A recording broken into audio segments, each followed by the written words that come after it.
Good morning, Mr. Grassini. Did you want to test your audio?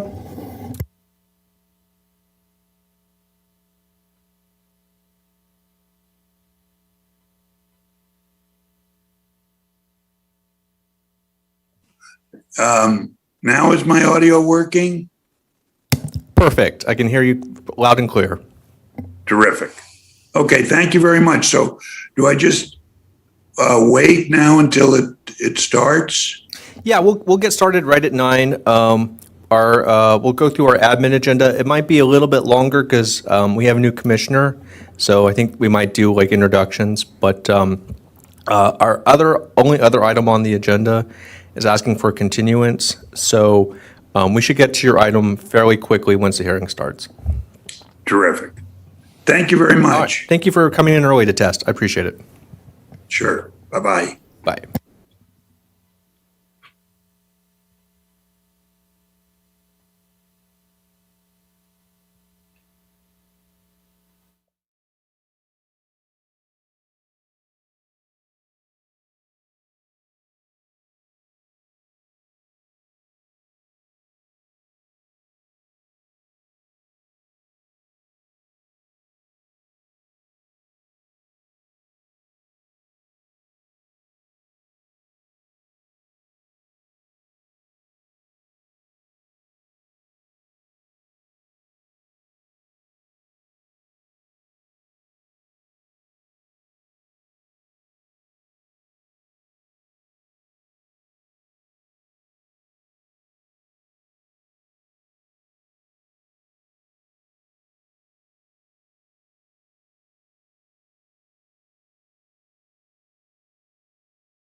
to the moment.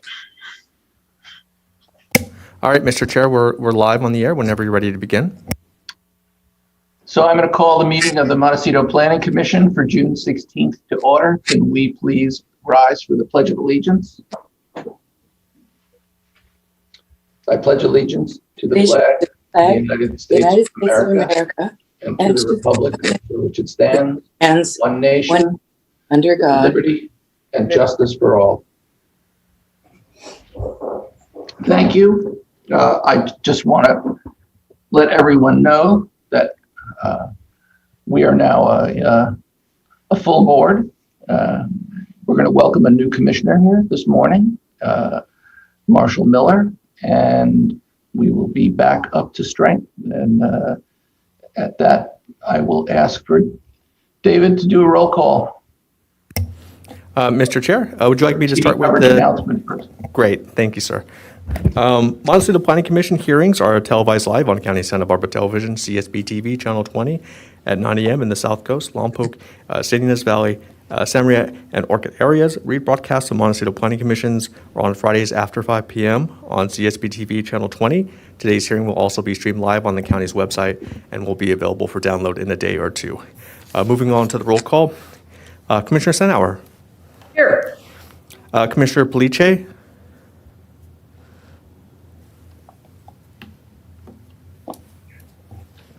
You are muted, Commissioner Police. Sorry, here. Thank you. Even though we know you are. Commissioner Keller. Here.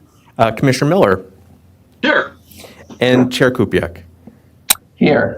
Thank you. Before we start, I just want to welcome Marshall to the MPC. I know that sounds like you've been kind of active in Montecito. Maybe you would like to say a few words and introduce yourself to the community as a new member of the Planning Commission. Well, thank you, Mr. Chair. I appreciate that. I'm Marshall Miller. I grew up in Montecito, moved away for college and jobs and things, but had the privilege to come back here. And I have volunteered on the Montecito Association Land Use Commission for the last few years, or committee, and that's, I believe, where Supervisor Williams thought maybe that I would have a role to play here. So I'm excited to come and be a part of this community and hopefully help shape its ongoing beauty and charm. Thank you. Thank you. Welcome. Thank you very much. Glad you're on board. Glad you're on board. Deep, greatest welcomes to you. It's nice to have a new generation, quite honestly. And so thank you for being the new junior member in several ways. We appreciate that. It doesn't that make you feel good, Marshall? Well, with that said, let's move on to our agenda status report. Thank you, Chair and members of the Commission. I'd like to welcome Commissioner Miller on board on the Montecito Planning Commission as well. Welcome aboard. I'm looking at the status of our agenda today. We have 2 items that are listed on our standard agenda. However, the first item, the applicant has requested that it be continued to September 15th. So when we get to that part of our agenda, we can take that action up, and then that would leave only one item on our agenda if the continuance is granted, and that would be the appeal of the Grassini accessory dwelling unit. And staff and I believe the applicants are all available and ready to present on that item today. Chair, would you like me to move on to the projection report? Yes, I would, Mr. Wilson. Thank you. Thank you, Mr. Chair. Our next scheduled hearing would be in July, on July 21st. However, at this time, there is no items projected, and it's not anticipated that we'll have items ready to be presented on the 21st of July. So my recommendation is that the commission may consider canceling that item today, or canceling that hearing today. And then our next hearing would have been August 18th, but we had canceled that at our last hearing. So then that moves us to September 15th. And if the continuance is granted, we would have the That project heard on September 15th, which is the Meridero lot split. And that's as far as the projection report goes out. So that concludes the projection report. And if the commission wanted to take action on July 7th, that would be great. Or July 21st. My apologies. Okey doke. Thank you, Jeff. I guess we'll get to that as we move on past public comment.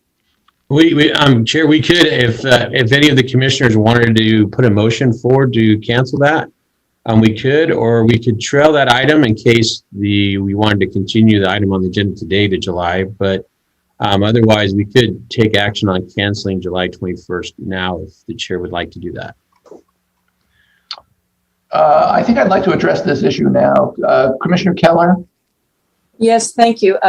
As noted in the projection report, I will not be here in July, so I would like to move that meeting be canceled, seeing as how there are no agenda items and one of us will be missing. I second. Roll call vote?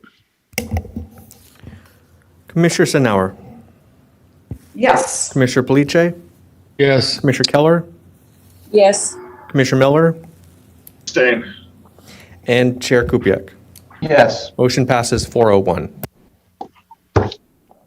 We will have our summer recess and we will all meet again in September as planned. I feel like my first action as a commissioner should not be to be canceling meetings. So I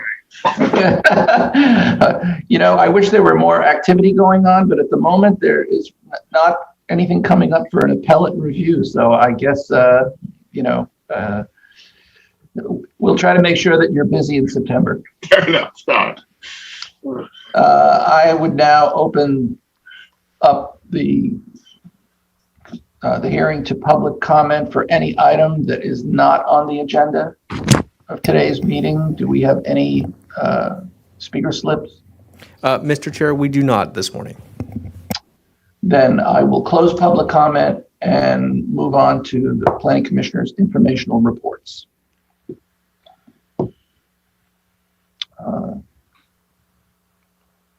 Donna, do you have anything to report? I do. I thought you would. All right. I appreciate that and I take no offense. None intended. So I had a few calls, and on my walks, I have noticed there is a traffic calming approach to Hill Road, which is speed humps. They're not speed bumps.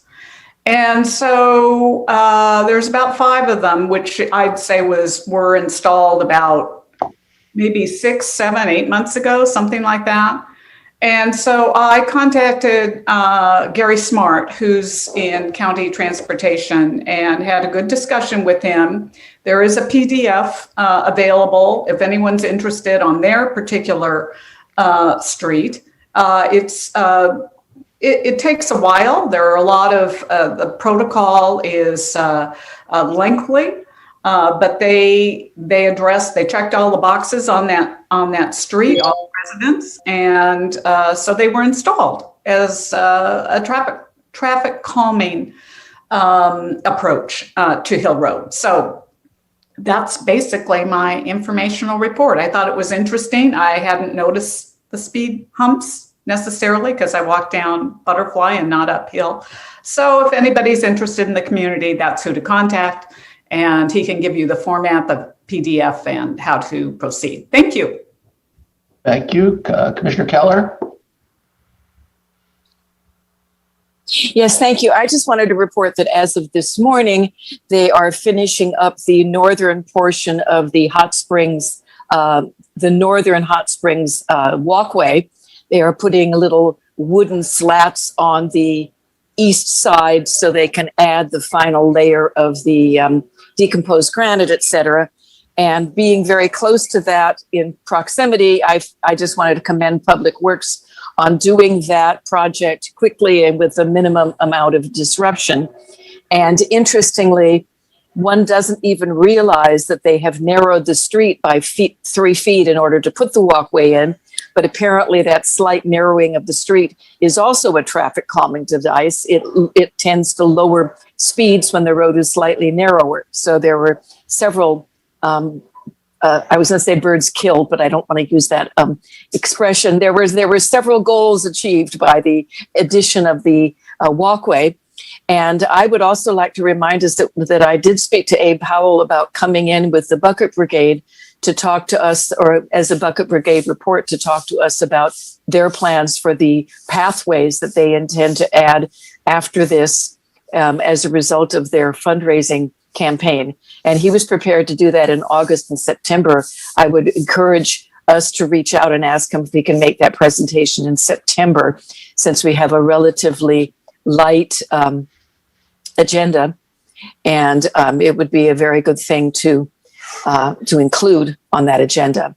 So that would give us some idea. I also have several other suggestions of things that I would like to incorporate as reports, and I'm wondering at which point would be a good opportunity for me to suggest those as potential agenda items. Is this something we should do at the end of the meeting, or would you like to hear my suggestions at this point, or what do you propose? I think we're talking about crafting our agenda for September, and I agree about getting the Bucket Brigade report on the radar so that, we can hear what they intend to do as early as possible. So I would continue, Susan. Let's figure out.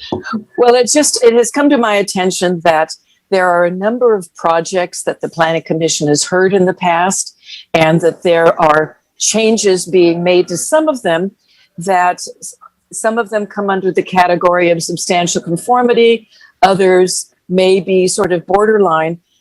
Excuse me. And I think it would really benefit us if we got a monthly report of any permits that were issued under the heading of substantial conformity. I know there have been changes made to the Miramar.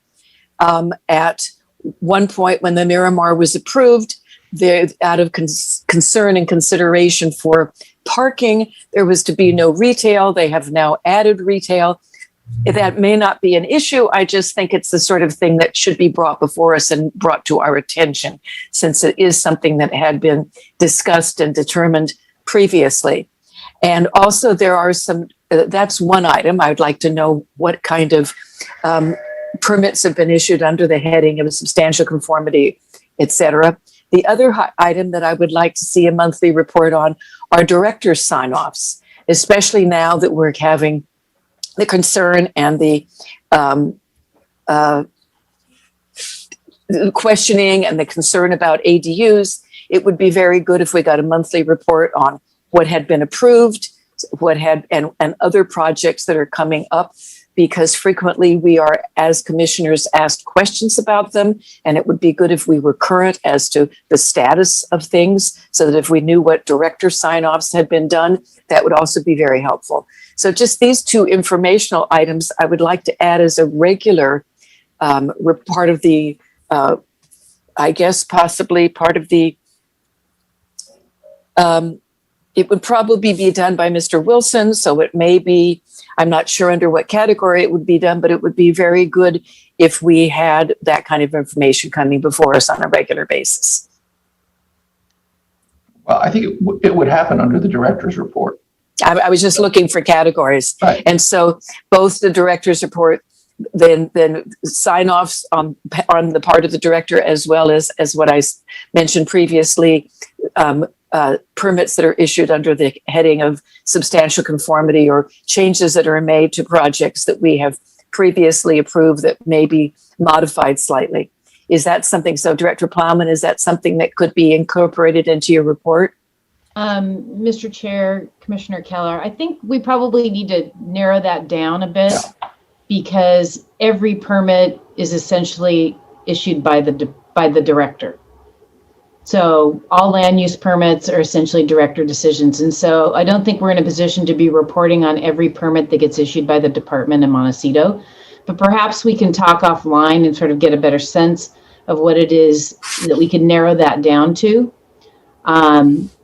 May I interrupt, please, just to say that I did specifically say projects that have come before us. So not every single permit, but permit for projects, large projects like Casa Dorinda, like the Miramar, like Westmont. I'm just saying other large and rather complex projects that may have been slightly modified or altered. It would be good if we knew those changes that had been issued. And also, I think specifically, if you could narrow it down to ADUs, that would be helpful. Well, those Mr. Chair, Commissioner Keller, I'm sorry to interrupt, but those are exempt. They don't require any permits from planning. They only require building permits. And so, we could give you totals, but I think, let me talk to Mr. Wilson and see what we can put together that is Lisa, responsive to your request. I'm just going to suggest that before we, set up the meeting, that maybe, you and Jeff and I just do a quick review of things that are on the horizon. And if there's something that we think is kind of a touchy issue or an issue that we really should be informed about, then we can bring it before the commission. Thank you, Chair Kupiec. This is in an effort for us to be better informed, because sure. I get calls from people, and it's nice to be able to answer their questions. So as much information as can be brought to us as possible is really very valuable. So thank you for considering that. I agree. We'll try to make sure that that surfaces. Thank you. Commissioner Police? No comment. I have no comment. Commissioner Miller? No comment. And from Donna Sanauer? Yeah, to the point of just having an offline with the three of you, I think that's appropriate. To what end the information would be helpful, I'm not sure. SCDs are granted a lot, and perhaps for major projects, it would be, if we get calls, it would be informative. We could address them should we know, but I think if we can narrow it down, it would be most appropriate. So we'll hear from you in September. And regarding to September, there is, I had a conversation with Chair Kupiec and invited Fire Chief Taylor and General Manager Nick Turner of MWD for an informational briefing. And they are looking at September. Originally, they were all set to go for July, but then I noticed on the projection report, it didn't look like we had any projects on the agenda. So I reached out and they are trying to make it work for September. But with climate change, with conservation efforts, with the drought, many issues and concerns could be addressed in the briefing. So I hope that is tentative, but I hope to inform Secretary Wilson and Chair Kupiec as to when it gets firmed up. So thank you. Yeah, no, and I think we should go to work on that. It would be very appropriate for both those groups to come before us in September for a briefing. Other than the comments that I made, Commissioner Police? Yes, I wanted to remark that I was out of town last week, and I missed a subcommittee meeting, but we are coming to the closure of the freeway team's review of the project, and I think a lot was said at the last meeting, but even though a lot was said, I think there's more to be said. And we can get some reactions from others who have been presented to. And I think we should ask them to possibly have the county or, SBK come back and just give us a summary where we are in September, because it's really a strategic time for this freeway design. And I would hope that we would at least be as informed as possible. So I would like to propose that they come back. I mean, I think it's a good idea. Marshall, I think my promise of making you busy in September, I think will come to pass. Thank you, Mr. Chair. I do think it's a good idea. And I think, September is a time for all of it. If we're gonna have a summer off, let's come back to work with our sleeves rolled up. So I agree. Let's see if we can get a report on the 101 back on the table for the September meeting. Okay. I have no other report. Donna, I'm sorry, Susan. If I may, just because since the issue of the 101 was raised, in the news press recently, there was a notice that the Highway 101 project wanted input regarding the business plan for the Highway 101 corridor. And I'm wondering if Mr. Police knows anything about that or could clarify what they mean by wanting comment on the business plan for Highway 101. Are you familiar with that? I have not heard that term. I know they're always looking for comments, whether they're not well, I've never heard that comment, but that's unusual. That's what I thought. It listed a June 30th deadline for Wow. comment on the business plan. Yeah. And may I just throw this out? If anybody knows what that means, I would appreciate clarification because it sounded like they were asking for public input, but of what sort, it was unclear. Well, I will check back today and I'll email you all what that means. Thank you. All right.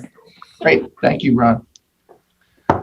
I have no other informational reports for myself other than, what I mentioned at the last hearing where I did visit the Cressini site and with Ron had a chance to just to make sure that everybody's aware that, we've all visited it. So I just wanted to be clear that, we have been on the property and have met with Ms. Turnchuck. So saying that, I will move on to approval of the minutes of the May 19th meeting. Mr. Chair, just to comment on that. So as the commissioners noted, when I emailed last week, the material, which was at that point just the continuance memo for item number 1 in the agenda, indicated that we were still waiting for comments.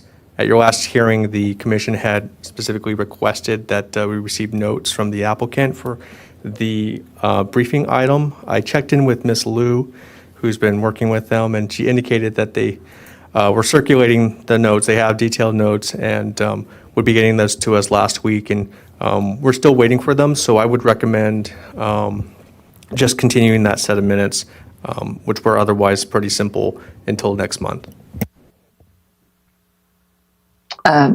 Chair Kupiec, do we need a motion for continuance of the minutes? I think we do.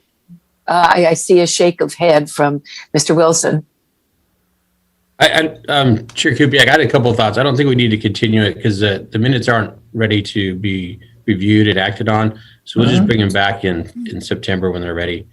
I did have a couple other comments, Chair, if you... Please, Mr. Wilson.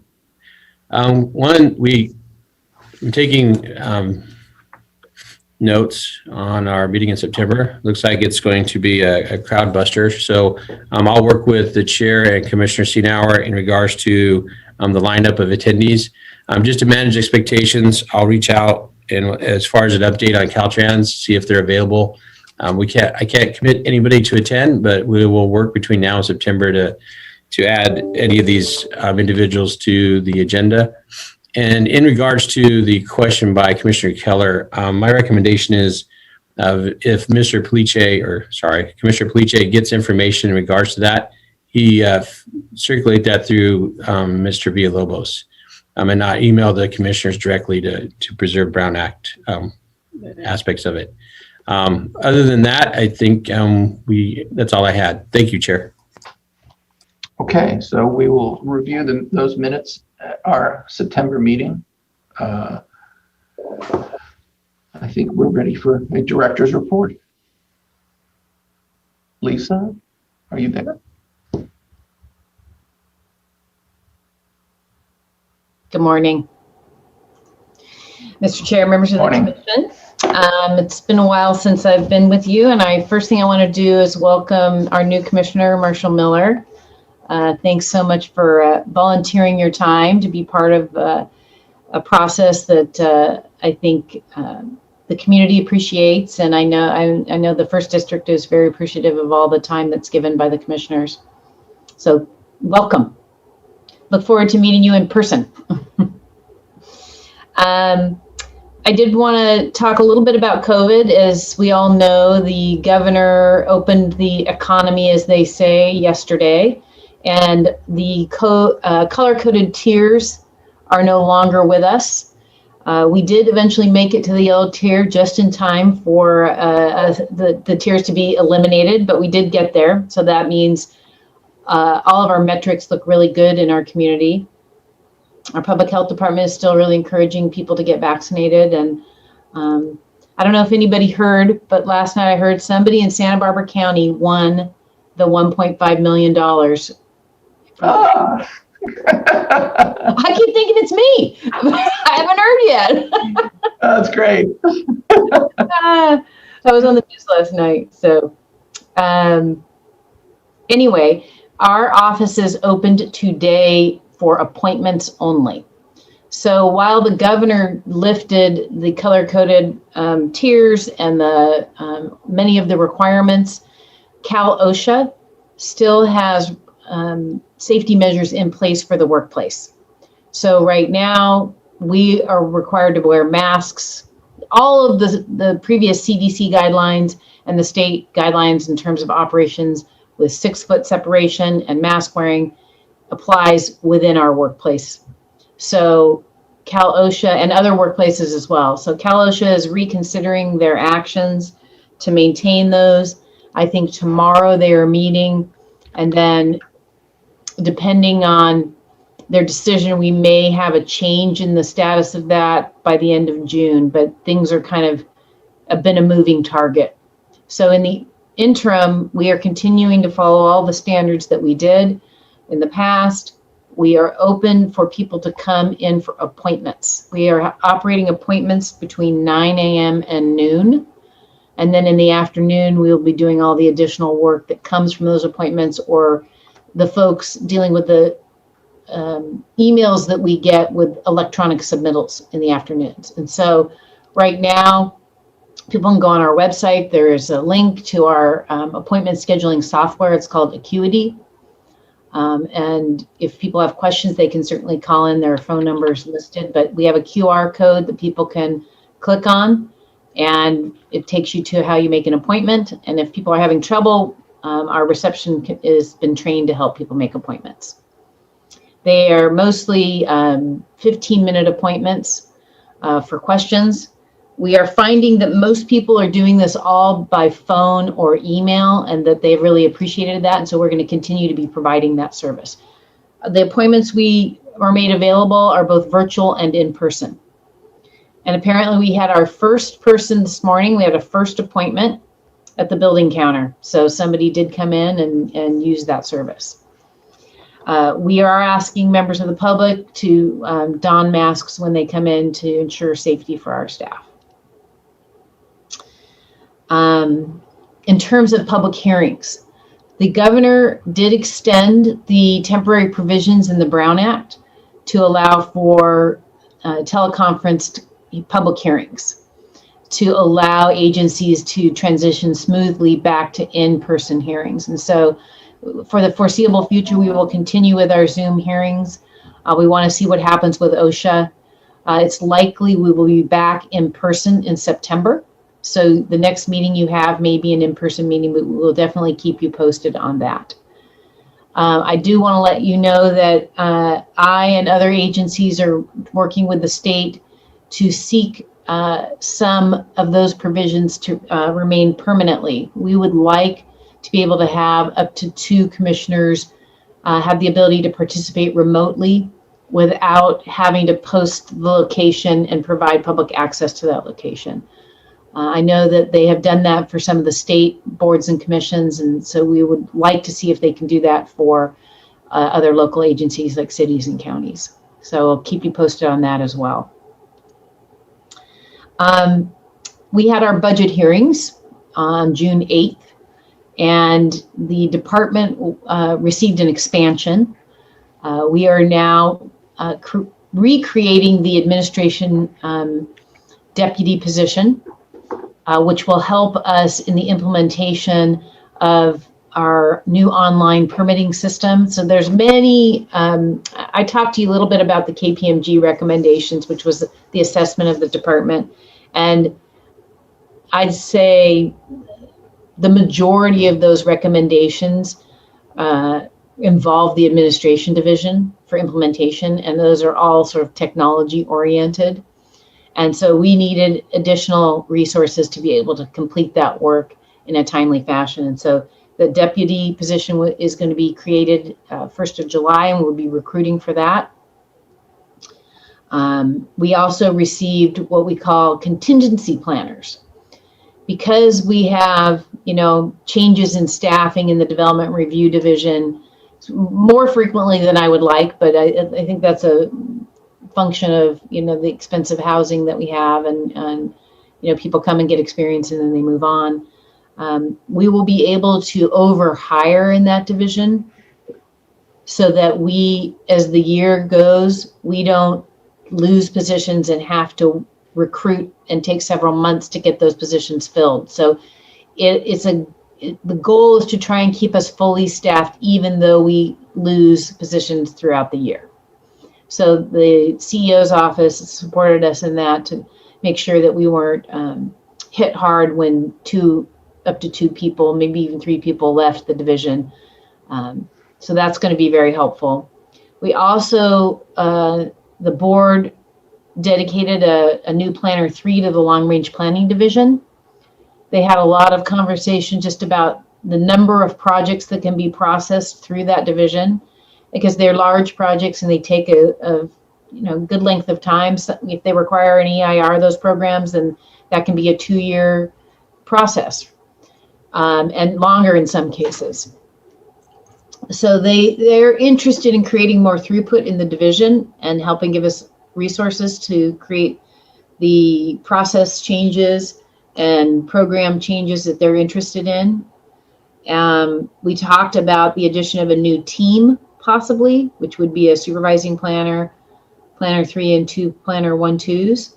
And I think in the long term, the board's going to continue that discussion. They weren't quite ready to add a complete new team. We have 2 now, and they each are managing about 5 programs, which is quite a lot. So a new team would allow us to move a couple new programs forward in any given year. But they did give us the Planner 3, which will help us with maintaining ordinance amendment changes on an annual basis.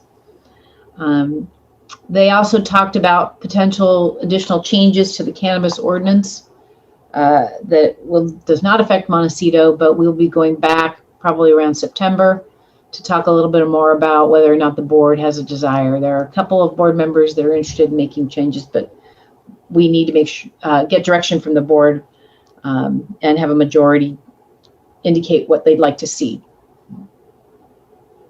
In terms of what's coming up at the board, yesterday the board heard a revision to Chapter 10, which is the building code. And this revision is to add what they call Appendix O. An Appendix O is an appendix that relates to emergency housing, and it allows for greater flexibility during a shelter crisis in terms of the type of structures that can house homeless folks. The county had invested in pallet housing, which is a solution that many jurisdictions are turning to. Those had been temporarily in place in Isla Vista, and those are being moved to Lompoc. So they're very small individual spaces that are movable, that can be installed. And as people know, and you've been hearing in the news, there's a huge effort on the state's part, and the courts down in LA are really forcing LA County to address housing issues, and we're doing the best we can. And there are a number of projects on the horizon that will create this type of sort of temporary housing for the homeless. there'll be a second reading on the 22nd of June, and then it'll go in effect in July, 30 days later. We will be going back to the board on utility grade solar program and getting their approval on the scope of work for long range planning.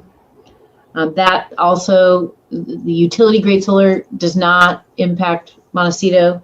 There was not a recommendation to move it forward because of the constraints in that community and the lack of available space for such a project. Then we will hear a couple of cannabis appeals both in June and July, one in San Ynez Valley and one in Cuyama. And there are other cannabis appeals that are sitting out there, but they have not been identified for a specific date at the board yet. I'm happy to answer any questions.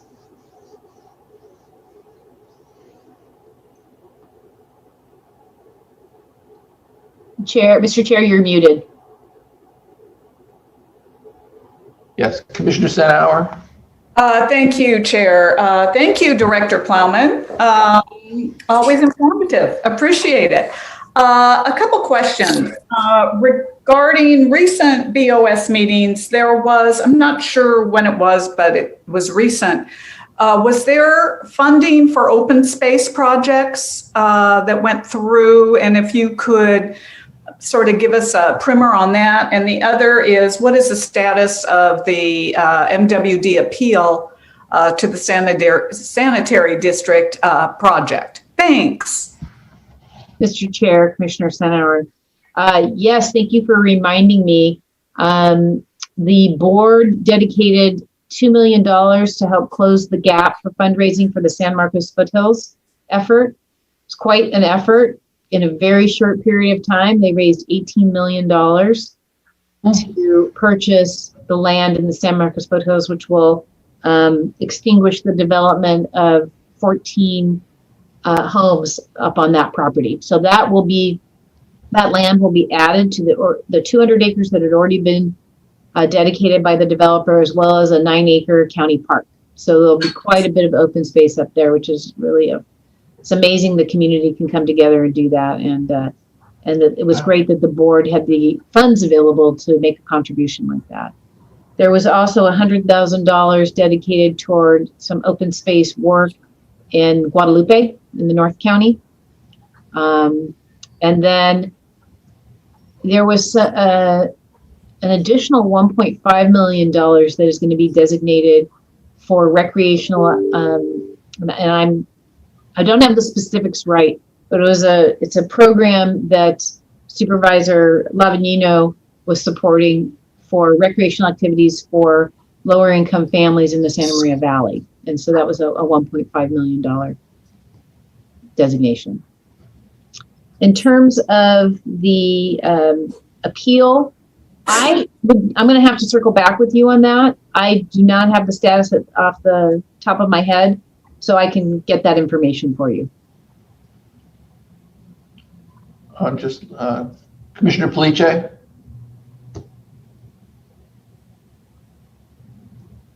You're muted, Commissioner Police. I said, Susan, if you wanted to go next, your hand was up before mine. Oh, thank you. Appreciate that.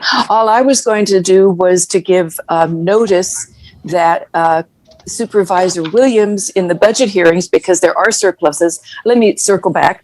And Director Plowman, just congratulations that you were able to secure funding for some very much needed new staffing. And I'm pleased that you made a persuasive argument for that being allocated to the planning department, because there was money to be given away and there were a lot of requests for that extra money. And so I'm very pleased you got a nice portion of it. And I just wanted to note, and I appreciate that Supervisor Williams raised the issue of parity about pay with commissions. He noted that the County Planning Commission got paid and the Montecito Planning Commission did not.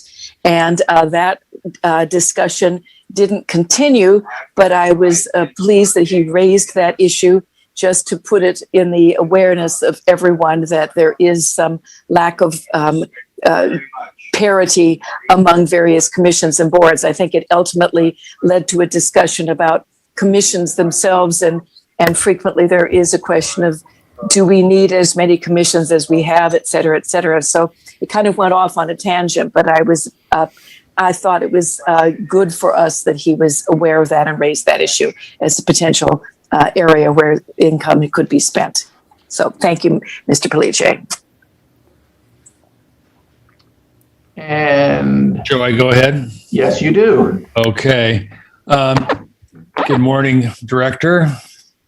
Ms. Plowman, I wanted to ask you, I've had some comments brought to me about the redevelopment of damaged lots in Montecito.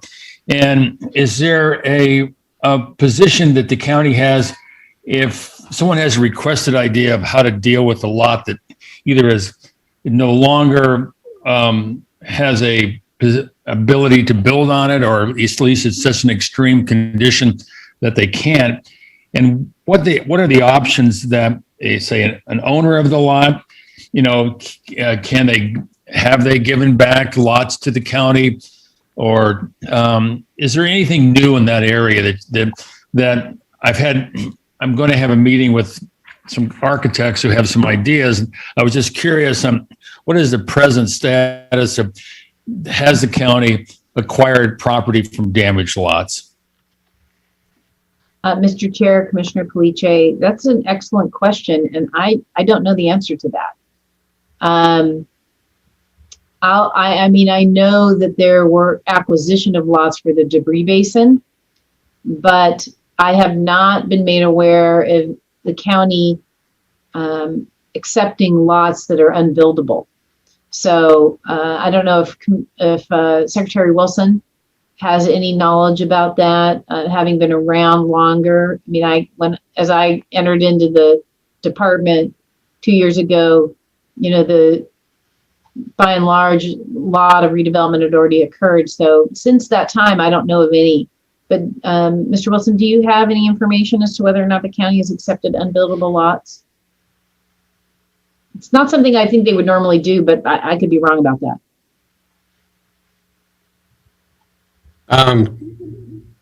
Chair Kupiak and Director Plum, I don't have any of that information available today. Okay, well, that's, it's only relevant if there is some action that someone wants to take, and I'm just curious, but it may be just being some of this undevelopable property may be used in some other public benefit. So I'll report back when I know more, but I just thought I was curious if you guys have taken back property. Thank you. And that might be something General Services would be involved in. Or maybe Public Works, if there was some public work benefit, or parks. Okay, I will follow up. Thank you. Super. Thanks. Terrific. Well, thank you, Lisa. Illuminating. And have a great meeting. Thank you. We are going to move on to our standard agenda. Mr. Chair, this is Deputy County Counsel Brian Pettit. If I could jump in quickly? Yes, you may. Thank you. I just wanted to return briefly to the discussion on the San Marcos Preserve, and just to clarify for the record that the board has allocated funds to pursue acquisition of some of the parcels out at the preserve. The board did not approve funds to directly contribute to the fundraising effort, and the county is currently looking into acquisition of those parcels, but the ultimate approval of those acquisitions would eventually be coming back to the board for approval. Just wanted to clarify that for the record. Thank you. Thank you, Mr. Pettit. Thanks, Brian. Appreciate that. Okay. Ron? No, I'll put my hand down. Sorry. Oh, okay. Didn't want to miss you. So I think we're going to move on to our standard agenda, and I believe item number 1, the Miradero lot split. The applicant has requested a continuance to the September hearing. I think we need a motion to. Mr. Chair, Commissioners, my recommendation is we read the item into the record, and then if staff or the applicant have anything to say as far as a continuance, then we could do public comment on the continuance. Oh, sorry. Okay. And then bring it back for a motion. Well, okay. David, do you want to read this into the record? Sure. Thank you, Mr. Chair. The following is a hearing on the request of Greg Crawford, property owner and applicant, to consider case number 19 TPM 6 and to determine the project is exempt from the provisions of CEQA pursuant to state CEQA guidelines section 15315. So I guess we will open this up to public comment for anyone who might want to speak to the issue of our granting a continuance. Mr. Chair, we don't have any public comment for this item, and I'm not sure if our applicants are online. I believe our planner, Travis Lee, is online if he had anything to add about the request. Hi, this is Travis, the planner. I do not have any further comments besides that we're requesting a continuance due to family reasons for September. Thank you. The agent for the applicant, Ginger Anderson, is also on the call if you would like to pose any questions. Thanks. Seeing none, hearing none, do I hear a motion? I do have, excuse me, Yes, Susan? I do have a question if the planner is online. Will there be an opportunity to see this project, to see the, for a site visit?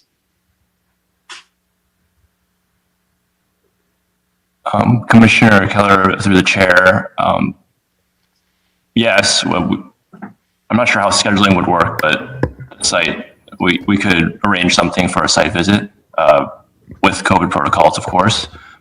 We could coordinate with Ms. Anderson and the property owner to have the site be visited at Thank you. a date that can be arranged for everyone, or separately, depending on timing. Thank you very much. It's always helpful to see something on the ground, so thank you. That would help. That'd be good. Okay. Shall we consider this continuance? I hear a motion from the floor. Chair Kupiak, it's Secretary Wilson again. Sorry, Jeff. We need to ask if there's any public comment. There probably isn't any, but No, we did. oh, okay, I missed it. Went by really fast. Sorry. Okay. Okay, so Commissioner Senauer. I move to continue this project until our September meeting. I second the motion. Roll call vote. Commissioner Senauer, Yes. Commissioner Pliche, Yes. Commissioner Keller, Yes. Commissioner Miller, Yes. and Chair Kupiak. Yes. Motion passes 5-0. So we will see the, along with our ever expanding agenda for September, we will have the, this item come before us. We shall move on now to the item number 2. David, would you like to read the appeal of the Grassini accessory dwelling unit into the record?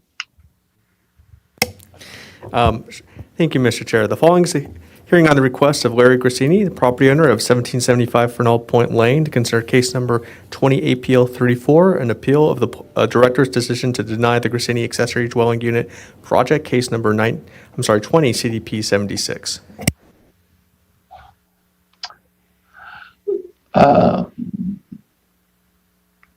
I'm assuming this is the right moment to open this up to public comment.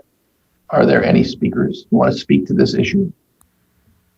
Mr. Chair, we can certainly do that, but I would recommend, we typically would have staff presentation, the applicant presentation, any commissioner questions, and then go to public comment. Okay. Yeah. Well, then we are ready for the staff presentation. Yeah, Chair Kupiak, Secretary Wilson, there's a couple items that I'd like to bring up before we go into staff presentation. One is if there's any ex parte communications, and the other one would be, I think there was a letter that was submitted by the applicant's team after the deadline. So we may want to bring that up before we go into presentations. The applicant can know whether or not that item was accepted into the record. But I'll let Mr. Villalobos articulate what that is. Yes, thank you, Secretary Wilson. So there were 2 letters that were submitted on Monday morning. I did email those to the commissioners, just for the record. It was a June 14th letter signed by, let's see here, Todd Anspoker, who I believe is on the line. And then there was a second letter. I'm sorry, that's the first one. second letter from Ms. Turnchalk dated June 14th. And Chair and Commissioners, just to clarify from that, the applicants or appellants had gotten information from me that the deadline was Monday, so I do apologize. I had the deadline incorrect. I was thinking about the County Planning Commission's deadline, and that's why they submitted it on Monday rather than Friday.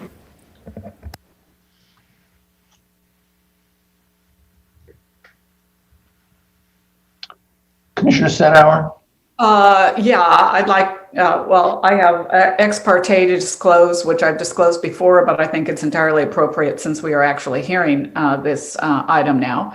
And two, I'd like to, why don't I first move to accept the two transmissions, emails from the planner, Ms. Turnenchok, and from PPP, Mr. Amsbooker, into the record. Do I have a second? A second. Roll call? Commissioner Senauer, Aye. Commissioner Police, Aye. Commissioner Keller, Aye. Commissioner Miller, Aye. Chair Kupiec. Aye. Motion passes 5-0. So back to ex parte, I visited the site with the planner and with the attorney at the time for Mr. Grassini and another commissioner, Commissioner Keller, and this was now probably 6 weeks ago. And I have not had an additional site visit since that time. Thank you. Commissioner Keller? Thank you. I just wanted to confirm that I was there at that site visit. It was actually on April 30th. And in addition to Mr. Wilbrand and Ms. Turnchuk, Nicole Liu was with us. And we did have Commissioner Senauer and I had a subsequent discussion with Ms. Liu about some questions we had regarding the presentation. And but we felt we had a very good and complete presentation of the project at that time. Thank you. Commissioner Keller, if I may, it was Tess Harris. I beg your pardon. Forgive me. It was Tess Harris. Thank you for the correction. Commissioner Miller? I'm new to this, so I want to be doing this appropriately, but I reviewed with Brian Pettit what is appropriate in terms of disclosure for conflicts of interest. The Grassini family and work in the wine industry as I do in my day job. I have worked repeatedly with Mr. Grassini's daughters on a variety of topics, but we have no financial interest, and I believe I can bring an unbiased perspective to this. Terrific. Thank you, Mr. Miller. Commissioner Miller. That's great. I think we can move on with staff presentation. Good morning, Chair Kupiec and Commissioners. My name is Chris Schmuckel, and today I am presenting to the Commission the appeal of the Director's decision to deny the Grassini ADU project. So this project is located at 1775 Fernald Point Lane in the coastal zone in the Montecito Community Plan area. The proposed project is located at the northern end of the parcel on the far side of the creek within the ESH overlay and the riparian setbacks for creeks. The project site is accessible by an existing footbridge over Romero Creek, and the parcel is developed and currently includes a single-family dwelling, guest house, and a beach pavilion. The parcel previously had a gardener's cottage that existed on site since before the zoning ordinance went into effect in Montecito. The cottage was damaged by the Montecito debris flow in January of 2018, and the owner then demolished the structure and rebuilt it without a zoning or building permit between April 2018 and February 2019. A complaint regarding the unpermitted development was received by Planning Development on February 24th, 2019. The gardener's cottage that existed prior to the debris flow was a non-conforming structure since it was built before the zoning ordinance went into effect and didn't meet the current setback or ESH requirements. The legal non-conforming status of the gardener's cottage was lost once the structure was demolished. Section 35-162-1C1 of Article 2 states, I'm going to show the laser pointer here. So section 35-162-1C1 of Article 2 states that an existing nonconforming structure that's enlarged, extended, moved, reconstructed, or structurally altered in violation of subsection 1A above shall no longer be considered to be a nonconforming, and the rights to continue the nonconforming structure shall terminate unless the enlargement, extension, moving, reconstruction, or structural alteration is specifically allowed by this article.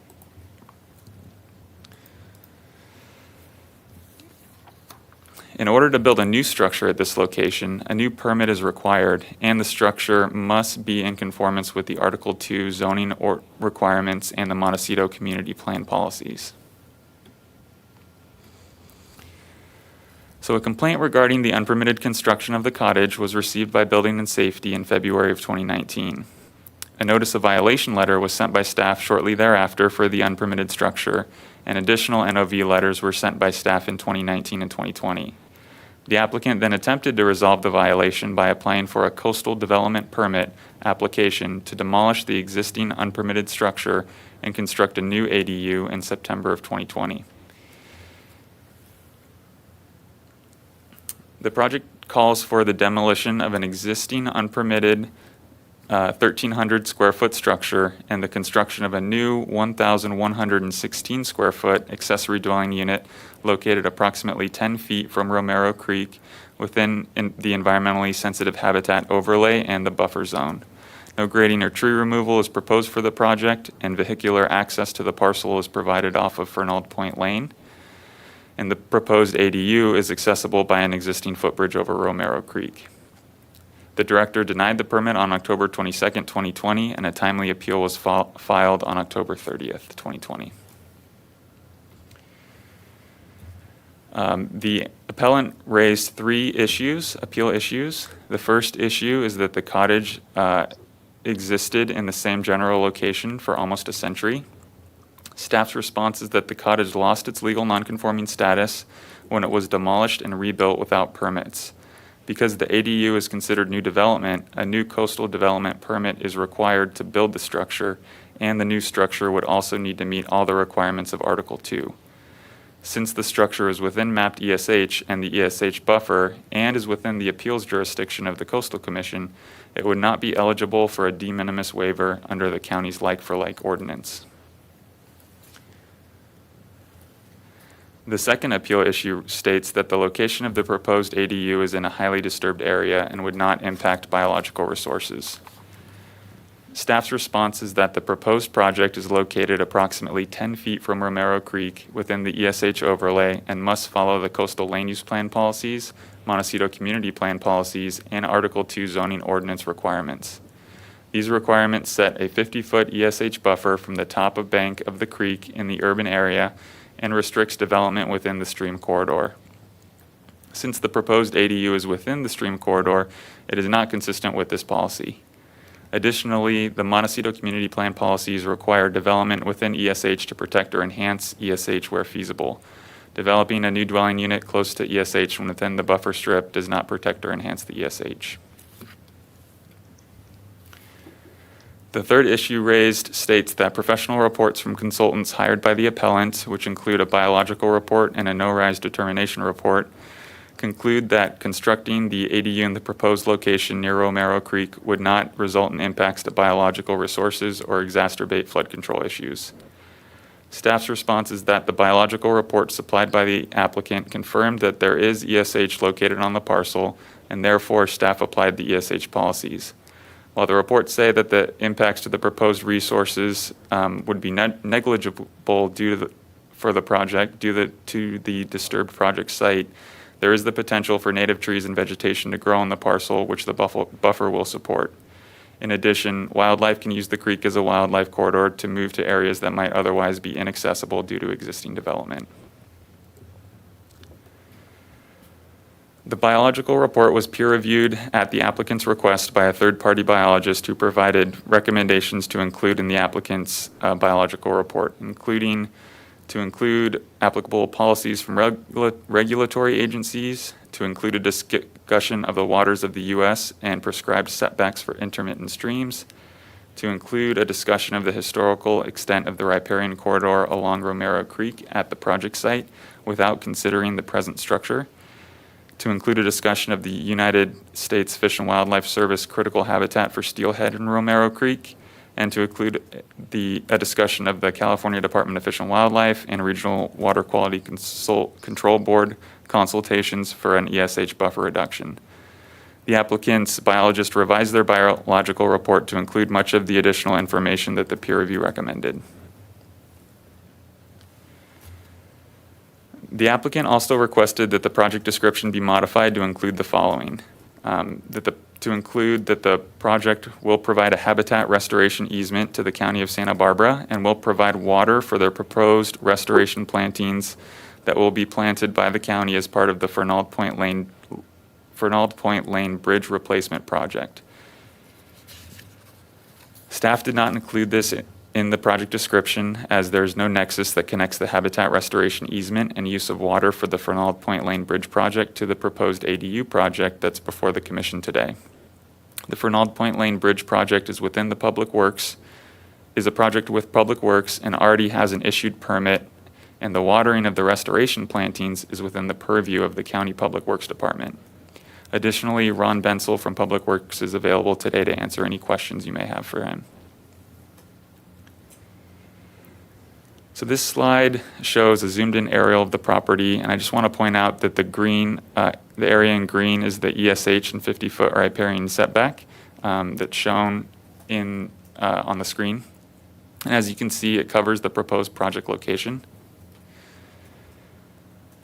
This next slide shows that besides the ESH setback, the property also needs to meet the requirements of the zone district, which requires a front, side, and rear setback. Since Fernald Point Lane is a private road, it has a setback on either side of the road that bisects the property. So this structure shown in dark gray is the proposed ADU, and the structure in light gray is the existing cottage that's out there right now that's proposed to be demolished. This shows a 25-foot rear setback, a 10-foot side setback, and a 20-foot front setback from Fernald Point Lane. And the area in blue is the area that's outside of all of the setbacks for this area. But I do want to point out that this entire area is within the ESH setback for the creek.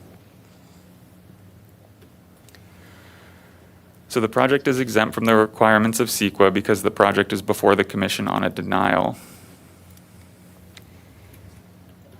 Staff recommends that the commission deny the project, case number 20 APL 34, determine the project is exempt from CEQA, and grant de novo denial of the project, case number 20 CDP 76. That concludes staff presentation, and I'm available to answer any questions you may have.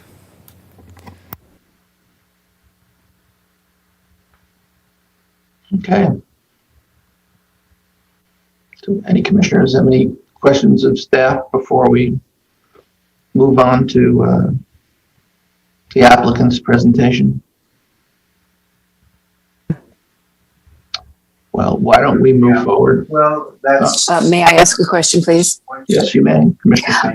Thank you. I just wanted to reiterate something that was in the staff memo that wasn't really specifically dwelt on. The notion that that the environmentally sensitive habitat, I'm sorry, I'm looking for my notes.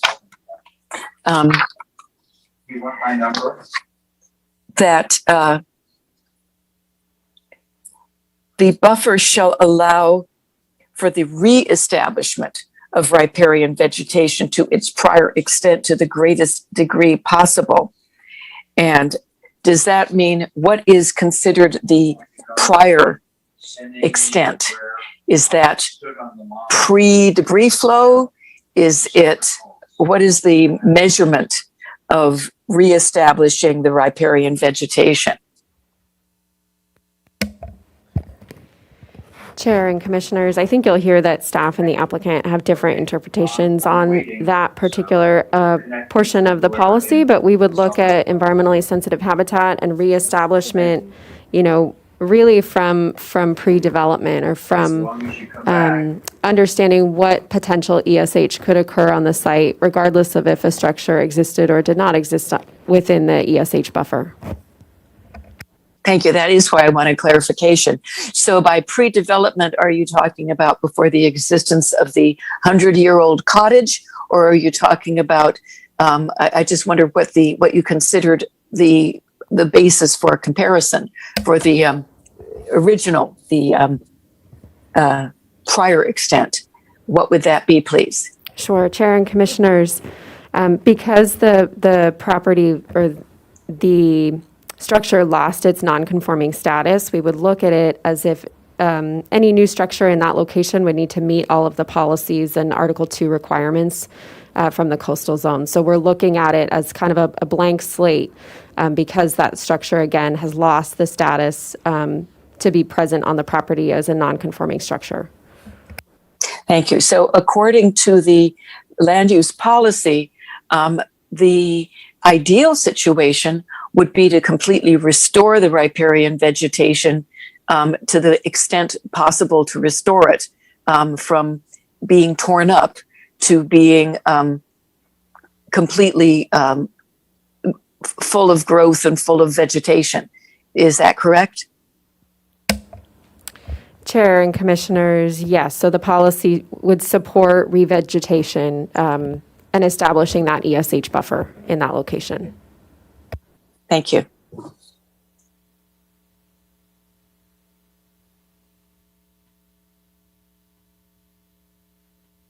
Commissioner Police?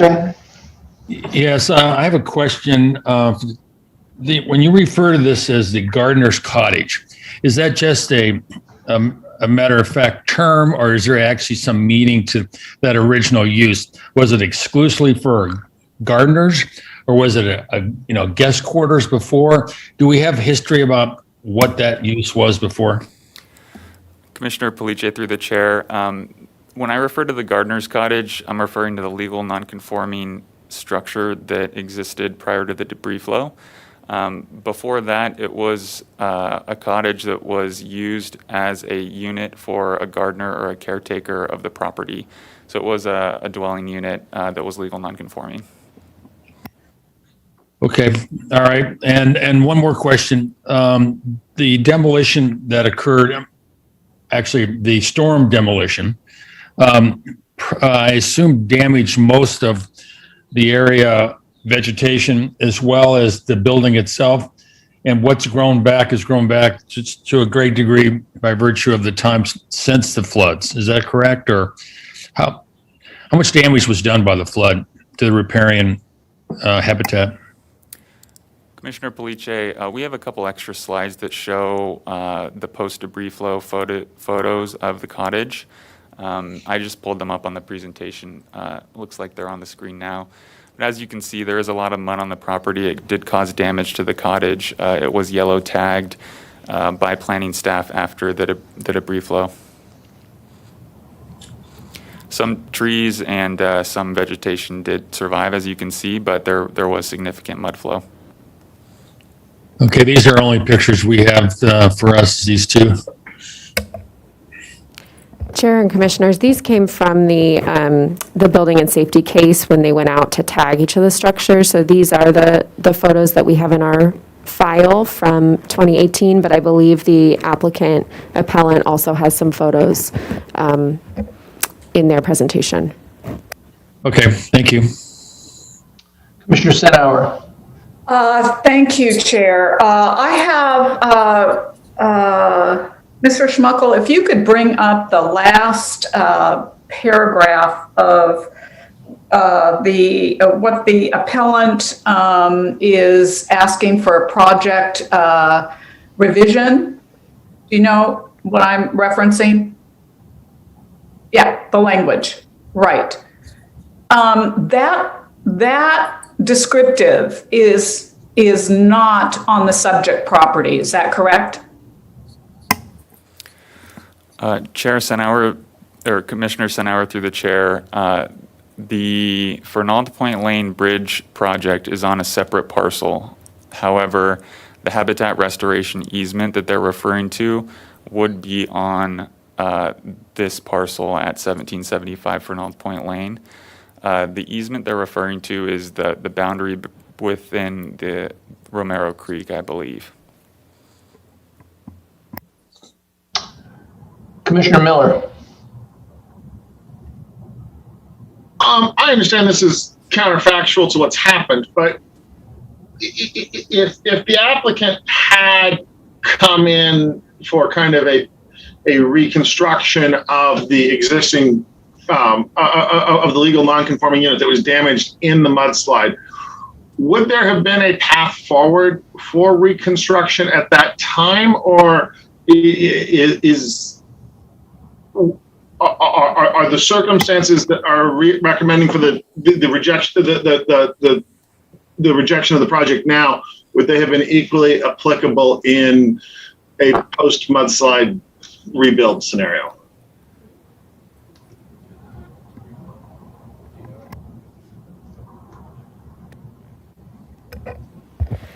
Chair and Commissioners, so they would need, the applicant would need a permit either way. I actually was the case manager for this project in 2018 and met with the applicant, I believe, in early 2019, when it was discovered that the property owner had demolished and then rebuilt the structure without planning or building permits.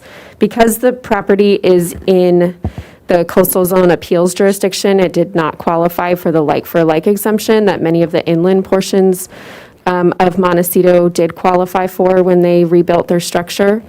So the applicant either way would have needed to come in for a planning permit, and all properties need to come in for a building permit for any structure that falls into the building code. And then, just in addition with the permitting path, if it was a non-conforming structure and they were looking to, pull the mat out or do, really restore that structure at the time and they came in for a permit, there would have been a permit path to keep it there in that location through the non-conforming structure portion of the Article 2 coastal zoning ordinance. Because they demoed that structure without permits, they lost the non-conforming status, and that's why we're here today. Thank you for your guidance on that. I appreciate it. Commissioner Police. The comment earlier, pardon me, by the, that the bridge is not on the parcels that we're discussing. I wanted to know whether the temporary bridge that takes into account being closer to the freeway, I thought that was on the applicant's property, the temporary. Is that not true?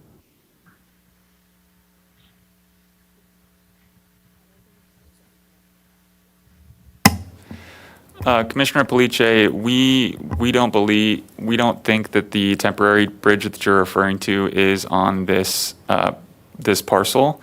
However, Ron, who is with Public Works, is available, and he might be able to answer that question better than we can. Hi, this is Ron. Mr. Chair, through the Commissioner, I can tell you that the project itself has a temporary bridge, and then there's a pedestrian bridge. The temporary bridge for the roadway is not on Mr. Gersini's property. There's only a mitigation easement that extends into his property. It's also on the adjacent property, just for clarity. Okay, thank you. Commissioner Keller. I just wanted to clarify that the original non-conforming structure was yellow tagged. It was not red tagged. So they could have repaired it rather than being obligated to tear it down. Is that correct? Chair and Commissioners, the yellow tag is correct, yes. I don't know the extent of mud damage on the inside. We found some property owners just recognize that even if a structure was yellow tagged, just the financial impact of removing the mud was similar to rebuilding a structure. So I would have the applicant respond on that. But generally, yellow tags, we saw repairs rather than full demo and rebuilds. Thank you. And on the setback diagram where you show the, I just wanted to see if this is the, if you could go to that slide, I'd appreciate it. That's called the setback diagram. Yes. So on this, the light gray is the existing cottage. Is that correct? Commissioner Kelleher, through the chair, yes, the light gray is the existing cottage and the dark gray is the proposed ADU. And what is the hatch marked piece underneath the dark gray? So that is a proposed deck that that the existing bridge would connect to, that would then go up to the entryway into the ADU. I see. So you do not show on this setback diagram the location or size of the original cottage. Is that correct? Commissioner, that is correct. The original cottage actually was on the property boundary, and so it is not shown.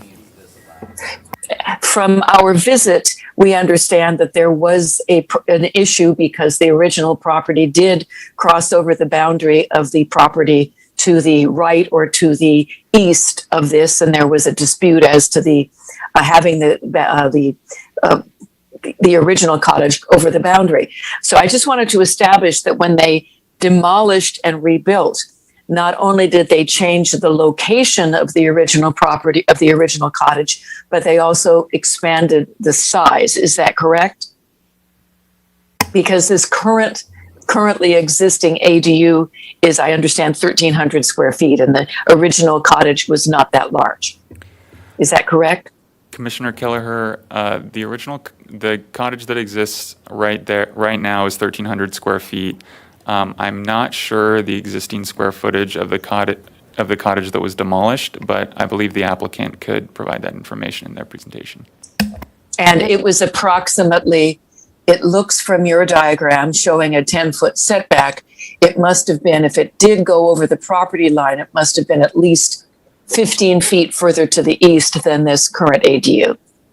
Is that a correct conclusion? Chair and commissioners, probably. So I'm not sure the exact distance, but where it's configured now, you can see it goes over the property line, the north side of the screen, just slightly. Chris is showing you with the pointer. And then the cottage that existed prior to the debris flow went over the property line where the pointer is right now. So it was shifted over when it was rebuilt. Okay, thank you very much for clarifying that. Commissioner Stenhour. Thank you. Mr. Schmuckel, can you quantify the current setback from the creek? I read it's 6 or 10 feet. I read 6 somewhere in the staff report or in the appellant report. Is it 6 or 10? Commissioner Stenhour, through the chair, I believe the applicant's biological report references a 6-foot setback. When we originally did the measurements, it was about 10 feet, which is why the staff reports referenced 10 feet throughout, just to be consistent. Okay, and the urban setback is 50 feet, is that correct, from the stream bed? Commissioner Stenhour, that is correct. Thank you. I have a question. I'm not sure who answers this question. Just for my own clarity, the existing structure that was there was completely demolished? When we visited the project site, the building that is currently there right now shows signs of water and mud damage. How does, what can somebody explain to me the sequence of what's gone on here?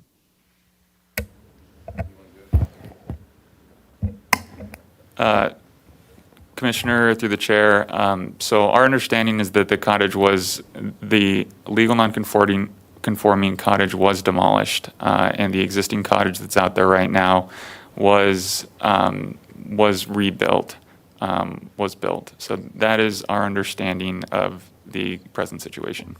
And when did that cottage suffer water and mud damage? Commissioner, through the chair, we don't know if that happened or how that happened, but that would probably be a good question for the applicant. That's fine, as long as somebody can answer that question. I'd like to know what the evolution of events are about all these structures that we're talking about. Because what's in gray on this diagram is a completely new building that's proposed that doesn't exist, that's now elevated out of the ground. And I'm assuming the dotted line represents the dotted line and the shaded and the slightly shaded area that traverses the property line is the structure that sits on the site right now. Chair and Commissioners, yes. So if you see the pointer that Chris is outlining the structure that exists on the property right now, it's the dash line, and then that darker gray is the proposed structure. Right, and there is clearly water and mud damage to that property that exists there right now. So I'm just confused about this idea of what was torn down. I mean, was the old cottage torn down in its entirety? Are these all new footings, new slabs? What's new and what's old? Chair. Commissioner Keller. Yes, it's interesting because I don't believe Commissioner Senauer and I noted any damage, any extensive damage. The building that is currently there was built, has not been furnished, has not been totally completed, has been sitting open to the elements to a certain extent, and so may have experienced some slight water and dirt damage, but the debris flow damage only affected the pre-existing cottage that was completely demolished. They did show us a slight area to the east of the existing new building where you could see a bit of the foundation of the non-conforming pre-existing building, but that's all that remained of it. So we'll let the applicant answer, but I'm surprised that you had the impression there was significant water or mud damage to the existing ADU that was built 2 years ago. So in fact, we went inside. I mean, there's drywall that's been peeled away up to a 3-foot high level. It was clear that there's parts of this building that are not new. At least someone needs to explain to me what it is that we were looking at, because this seems like there's a kind of hybrid structure there right now that's maybe partly new and partly old. I believe you are mistaken in that, but let me get the applicant to answer that, please. I may be, and I would love to be made unmistaken.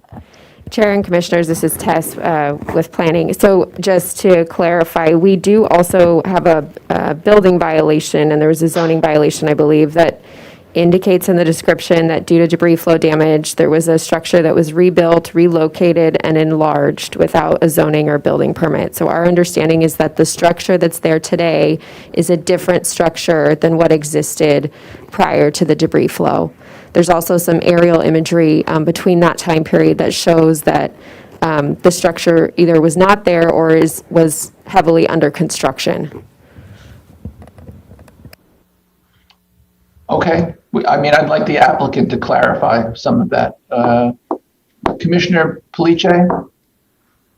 Well, I just want to make sure that everyone understands you are not crazy, Bob, and I was with you, and I could have swore that drywall was peeled back because of flooding. Now, maybe there was some other reason why they would peel back the bottom 2 or 3 feet of all that area that was to the east and actually near the creek as well. So it's a curious question. I just want to verify that you are still sane.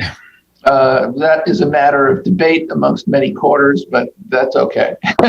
Commissioner Senauer. I'd like to recommend that at this point, we need to go to the appellant. It would be most appropriate. These questions probably can be addressed to the appellant. since we're sort of back and forth here. So that would be my recommendation at this point. I agree. I believe it is time to move on with the appellant's response. Thank you, Chair Kubiak and commissioners. Good morning. My name is Eva Turnchak. I'm representing Larry Grassini on the ADU application before you today. We do have a quick presentation, and that my plan was to go through that and then answer questions after. But if you'd like me to address that question now, I'm happy to do that first, whatever the chair desires. I think that you can go through your presentation and then we can get on with questions. Great, thank you. Okay, next slide, please. So I think, as has been established sufficiently, but we'll go over it quickly. The Gardener's Cottage has existed on the Grassini property at this location since at least 1930. As you can see from the picture, the area was fully established as residential use with ornamental landscape, hardscape. There really has not been a riparian or ESH component to the site since at least 1930, potentially even before that, as the railroad was put in prior to that and the creek was channelized and a concrete wall was built. So I just wanted to give that context here. The main reason we're here today is that since 1984, the cottage has been an integral part of family get-togethers for the Grassini family and is home to many memories. And as such, if there's any way for your commission to approve rebuilding this cottage and its associated memories as part of an ADU, that is our intent to try and get to today. Next slide, please. Here's some of those pictures you guys were asking for. So as we all know too well, on January 9th, 2018, after unprecedented rains following an unprecedented fire, our community experienced a tragic event that we now refer to simply as the debris flow, but we all know it was much more than that. This event took cherished members from our community, damaged hundreds of structures, and it is an event from which our community is still healing to this day. Eva, can I please ask a question right here? Backing up to your descriptive, you said you referenced 1984. Is that correct? That's when the Grassini family purchased the property. Yes. Purchased. Okay. This is not a bill about a remodel of the 1930 anything. It's just when the property was purchased. Correct. Next slide, please. So again, as you can see from the pictures, to its credit, the little cottage remained standing after the mud flow, but the water and mud damage was severe. And so, as Ms. Harris pointed out, even though the structure was yellow tagged, Mr. Grassini was told by multiple people that it would actually be easier to demolish and rebuild than to remove the mud and repair the water damage. He was also told that people were going to be allowed to rebuild like for like, and the county was going to make things easy for people. And this stuff could be done without permits, because if you were building like for like and moving away from the creek, which is what he did. So on paper, I completely get this is an egregious action. At the very least, one would say it's a serious lapse in judgment. And you know, I think what we need to do is take ourselves back to that time and the resulting emotions and confusions generated by over a month of evacuation orders, concern for property, concern for family members, the debris flow, what happens after. This is where people's state of mind was. And I think I think we all kind of remember where our state of mind was, depending on our individual situations, and I think it's easy to see how we could have gotten where we are today. With that, I'm going to turn it over to Larry Grassini, although if you could leave this slide up, as I think he may be referencing it during his presentation, that would be great. Thank you.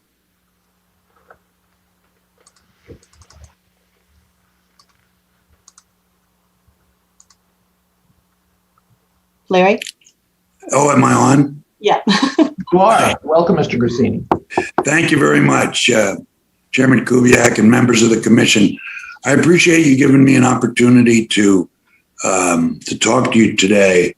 And the first thing I want to do is I want to apologize for all the trouble that I've caused by building this and putting it up with without a permit. I'm not trying to excuse my actions, but I hope that I will be able to explain to you what my state of mind was at the time. It was my decision to do it. I was confused, and I was pretty distraught over a number of things, and I just made a mistake, and I apologize for it. Just to explain, the slide that you see right now, that shows the damage to the outside of the cottage, but the mudslide broke open the door going into the kitchen, and the mud went into the house, into the cottage there, as much as it was on the outside. So all of the interior was pretty much destroyed, in addition to seeing what the outside was. And I was just told by everybody that to try to repair it would have been much more expensive than to just rebuild it. And when I went to rebuild it, part of the issue was that when it had been built over the property line.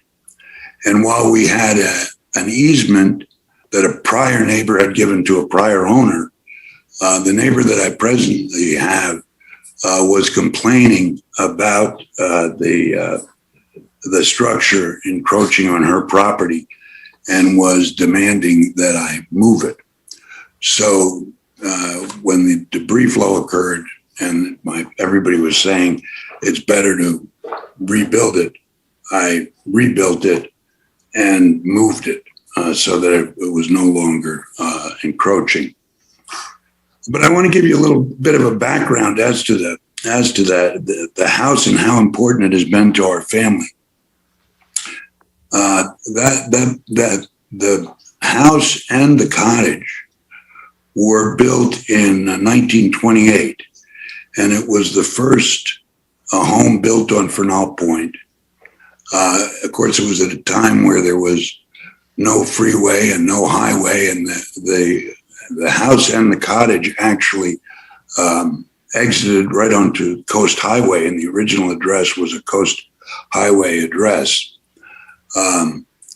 It was built by a local, or designed by a local architect, but Luda Maria Riggs, who's a well-known architect, did two little remodels on the home before we bought it. And at the time we bought it, it was owned by a couple of Hollywood moguls who had an application actually in front of the commission to put a second story on it, to enlarge it to twice its size. This is the house.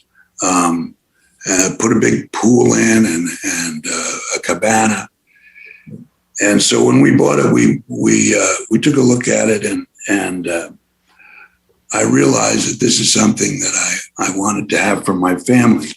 We have 5 children, and now we have 4 living grandchildren. We actually, we bought it in 94, not 84, 1994.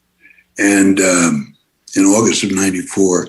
And soon thereafter, I put it into a trust for my children and grandchildren. It's in a trust that they actually will be able to keep the house for at least two generations.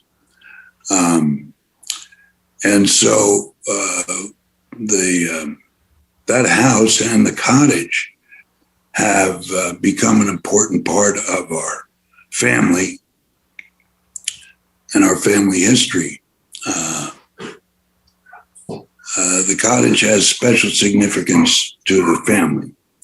It's it's been, I have family all over the country.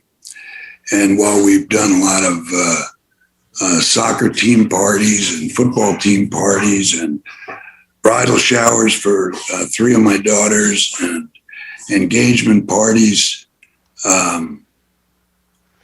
we've also had a lot of significant events where we've invited my entire family. There's about 28 or 30 of them throughout the United States. And they've come and stayed with us and stayed in the cottage. The term gardener's cottage is based upon, I guess, maybe what it was used at back in the 20s and 30s. It was not used for that by us. It's always been a place where family members stayed when they came, or friends. And typically, anybody who had a small child or a baby would stay there because it's very quiet and away from everything else that was going on at the house. In January of '96, just after we bought it, we had my father's 80th birthday celebration there. All the family members came, and that was the last time we got together with my father. He died that year in September. We had my mother's 80th birthday in '91. Again, the entire family came. Cousins stayed at the cottage. One of my cousin's sons, who stayed at that cottage, is now a second-year student at UCSB and he's coming in from New Jersey. But that's the history that the cottage has in our family. My mother's 85th birthday we had there, her 90th, her 95th, and then we had a 99th birthday. At that point, it was 28 grandchildren of her grandchildren, and my sisters, their families came and stayed. That was in September of 2017. And she died in February of 2018, just after the mudslide. And that was one of the things that I was dealing with. And also, my daughters, who live in the area but don't live close to Cottage Hospital, when they were going to do with their babies, they would come and stay with the family at the cottage so that they'd be close to the hospital when they delivered. And my one daughter, Mandy,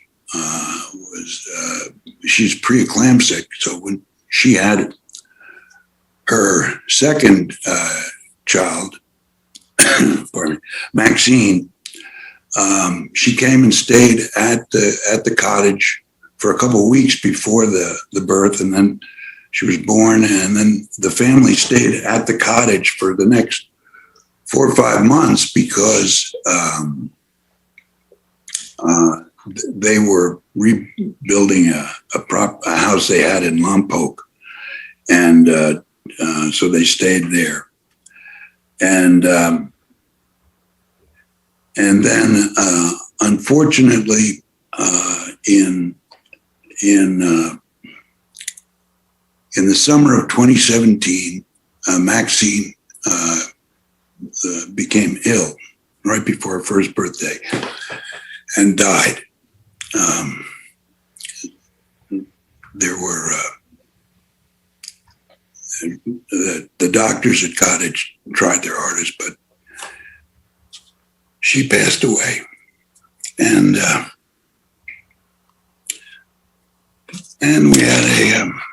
memorial service, Mandy and the family stayed at the cottage for the next 4 or 5 months because they just didn't want to go home. And so that was a very difficult time for the whole family. Mr. Grassini, I think the commission understands that this property and this house has been, an important part of your family and your family's life. And, a building that's been sitting on a site since the turn of the century, I don't think is anything that any one of our commissioners does not take deeply into consideration as a piece of Montecito history that, on some levels, I'm sorry that it's gone. I'm certainly sorry that, it was damaged. I think there's some things that you can clarify that would help us make a decision, Okay. Like I said. Yeah. I just wanted you to know that that's what was going on in my life at the time I was making the decision I did. And that I promised my family that I would rebuild that cottage, and that's what I'm trying to do. Well, on some levels, just for my own sense of questioning, one, I do want to understand that, that the entire existing cottage, Gardener's Cottage, was demolished, that none of it still remains. No, there's a little bit, I think, of the original slab that got used, but that was it. It was pretty much destroyed in the mud flow. So the mud damage that we're seeing on walls and the drywall that's been peeled away above the existing slab, what is all of that? Okay, that is, if you recall, there was a second big rain about a year ago or 2 years ago, and the rebuilt cottage suffered mud damage. So what you're seeing is mud damage, but a subsequent event, right? Mm-hmm. The other thing for my own questioning that I really want to help clarify, that I think only you can answer this, is, obviously I've heard this mentioned from a number of people who've been, part of your side of the team, that, you were led to believe that you were allowed to rebuild this cottage, or that it was okay to do it without a permit. Well, was there a builder on this job? Well, there was a builder on the job, but I'm not going to blame him because. Oh, no, but you're wrong. I am. He's a licensed contractor. A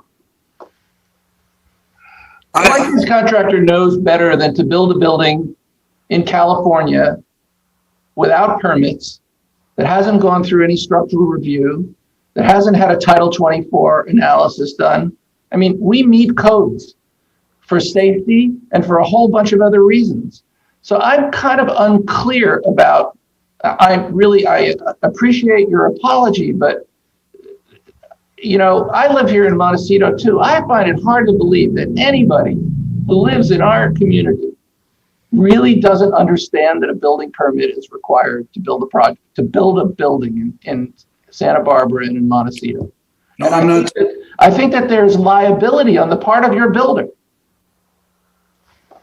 Well, he's not a local resident. He's not a local builder.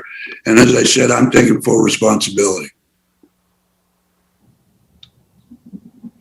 I understand, what you're saying and what you'd like to do, but there's other, there's really another issue here at play, I'm a licensed professional in California. I just can't do things in terms of whatever I want to do.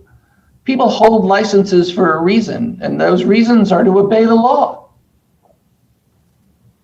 I understand. I have asked Ms. Turnchuk for this information before, and I certainly will ask it from you, but at some point, who the builder was is something that I absolutely, positively want to know.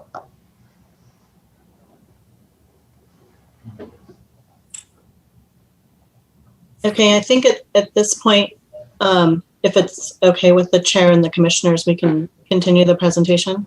Sure, I think we should continue the presentation.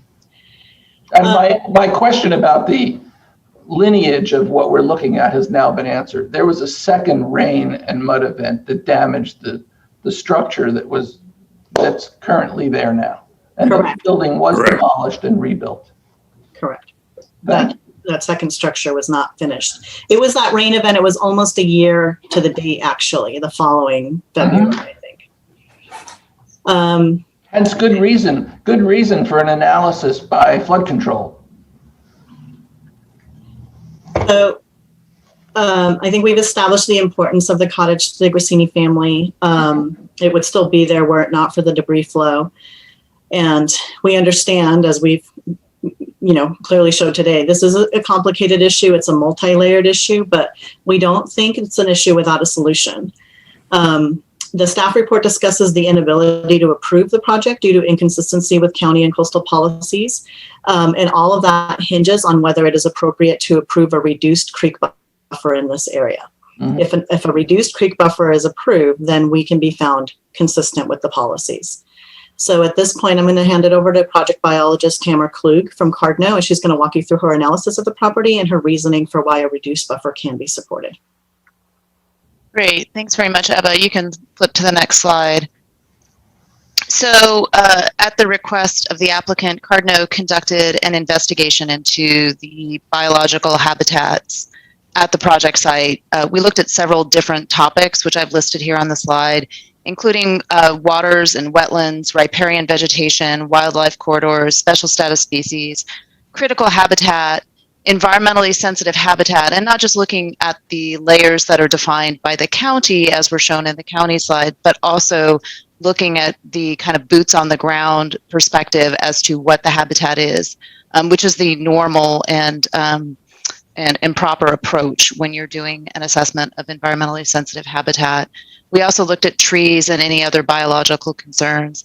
And we consider all of these in comparison to the baseline of the habitat before the project. Next slide, please. And baseline is a tricky question on this particular project. It's normally an extremely straightforward undertaking.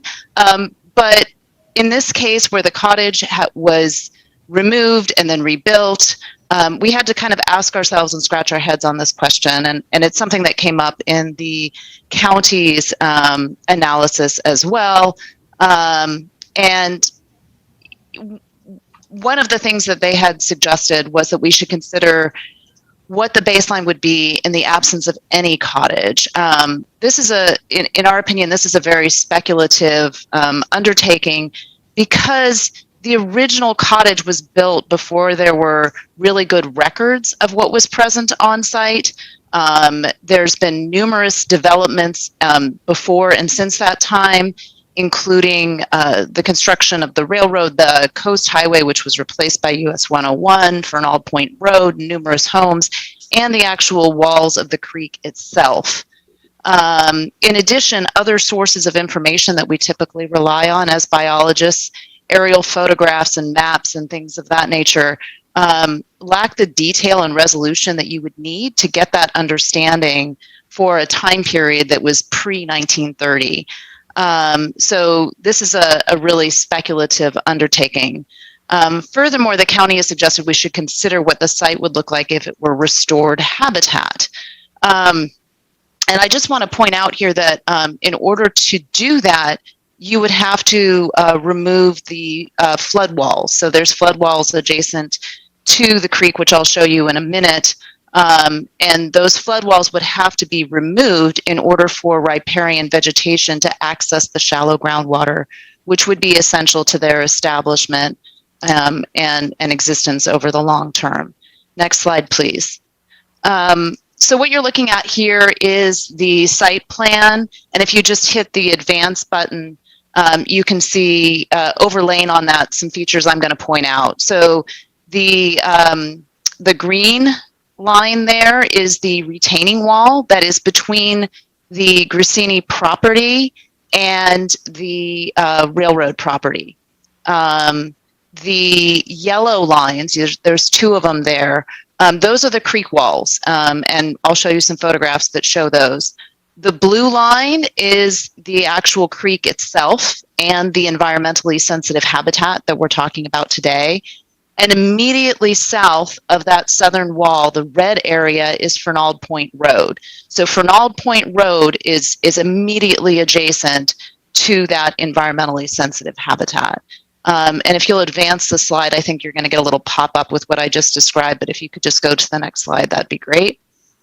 Wanted to show you this photograph here. This is taken from Fernald Point Road. You can see the pavement in the foreground there, and you can see a rock wall immediately adjacent to that.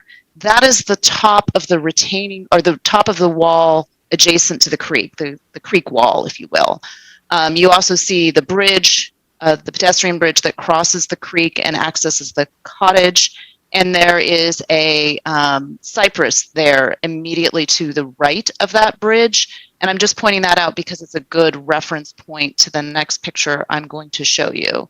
If you will advance to the next slide. This is a picture inside the creek walls themselves. The vertical wall on the left is adjacent to Fernald Point Road. And if you look closely, you can see that same cypress tree adjacent to the bridge. That is the pedestrian bridge we looked at in the last photograph. And then on the right, you can see a rock retaining wall.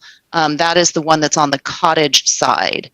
Another thing to note here is that the amount of riparian vegetation within the creek walls themselves is extremely minimal. There's a few very young willows. This area is kept pretty clear of vegetation, I'm assuming to allow flood flows. Next slide, please. And this is the existing condition of the existing rebuilt cottage area. You can see the creek walls in the background of the photo. The white wall is the one adjacent to Fernald Point Road, and the rock wall around the cottage area. And what I want to point out here is that the wall around the cottage area is taller than the ground surface. And that will prevent any runoff from the cottage site from actually entering the creek corridors. You can move to the next slide, please. So this is just another reference photo. This shows the existing rebuilt cottage with a rock retaining wall that separates it from the railroad property. The vegetation that you see in this area is primarily Pittosporum or mock orange. It's a non-native invasive species that is not indicative of riparian habitat. It's an upland species. And so therefore, and this is not environmentally sensitive habitat. Next slide, please. So I'm gonna kind of boil this down for you here. So our determinations, there are wetlands and waters adjacent to the site in Romero Creek. The riparian vegetation is extremely minimal and is restricted to the actual creek corridor within those top of banks, which are defined by the creek walls. The only environmentally sensitive habitat is the creek itself between those two retaining walls, and the vegetation is minimal. It lacks any buffer on the south side because Fernald Point Road is immediately adjacent, and it has a very small buffer on the north side between the creek itself and the existing cottage. In addition to that, just kind of the overall setting, there is development on all sides. So you've got 101, you've got the railroad, the cottage, Fernald Point Road, and numerous houses. It's a highly developed area. One very important consideration is it is critical habitat for southern steelhead. That's a fish species. And so that was one thing we wanted to make sure that we took careful consideration of. If you'll flip to the next slide. So our recommendations, we recommend installing best management practices. Those are basically erosion control devices, straw wattles, things of that nature, just to ensure that there is no runoff from the site during construction that could cause any contaminants to run toward the creek. We recommend using materials that will reduce the amount of water that could run off the site. So the goal is to retain water on site. And then finally, there are no plans to remove any trees, but if any trees were removed adjacent to the creek, they should be replaced. And the reason for that is those trees provide important shade to the creek, which is essential to keep maintaining water temperatures, and that's important for steelhead, the species I just mentioned. And our conclusion was that the project site as it currently exists and as it would have existed prior to the removal of the original cottage is highly disturbed, and that direct biological impacts of the project would be negligible. Thank you, and I'll pass it back to you, Eva. Thank you. Next slide, please. So now the decision comes to you, and I just want to highlight a couple of the concluding factors here. As we've discussed, the area of the proposed ADU has been a residential use for over 90 years. The area itself is not ESH. It is adjacent to ESH, and the Cardinals bioassessment concludes the ability to reduce the buffer to that ESH with negligible impacts to the creek. Reducing the buffer allows for consistency with all of the Montecito and coastal biopolicies that are addressed in the staff report, because we would no longer be considered to be in a creek corridor. With regard to the question of policies that appear to discuss the need to allow the areas to revegetate, we don't think they apply here for the reasons detailed in our letters, mainly the inability to even talk about what was vegetation before, but also the fact that there's an exception for channelized creeks, which this is. So, but even if you put all that aside, the area in question, as Tamara just showed, is wedged between two rock walls adjacent to the railroad and the highway, physically separated from the creek, and it's only about 3,800 square feet, the total area. Even if it's restored, this is a small area. It's not like it's contiguous to, a large, pristine riparian corridor. The physical constraints and the physical disconnect from the creek would make it a fairly low value restoration. Instead, Larry's proposing to provide a permanent restoration easement of just over 1,000 square feet in size, as well as the water for the restoration plantings associated with the Fernald Bridge rebuild at no cost to the county. So those areas are both on this property and adjacent to it. They have a connection to the creek. That restoration is likely, way more likely, to be successful. And the provision of water from this side of the creek would remove the need for water to be paid for by the county, and more importantly, to be trucked in for years while that restoration is established. So our argument is it's a much higher value is achieved if you choose to allow the ADU to continue and take advantage of the easement and the water offer. It will improve the bridge repair project. It will improve the chances of restoration. It will be better for the neighborhood with the reduction of truck trips, and it will allow for continued healing from the debris flow for the Grassini family. And with that, we thank you for your consideration. Thank you. I think that, should we take public, commissioners, do you want to take a break for a few minutes, or should we take public comment first? I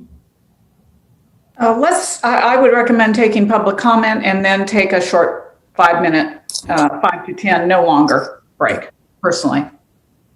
And that's fine. I concur. Let's open this to public comment. Are there any speakers who wish to speak on this matter?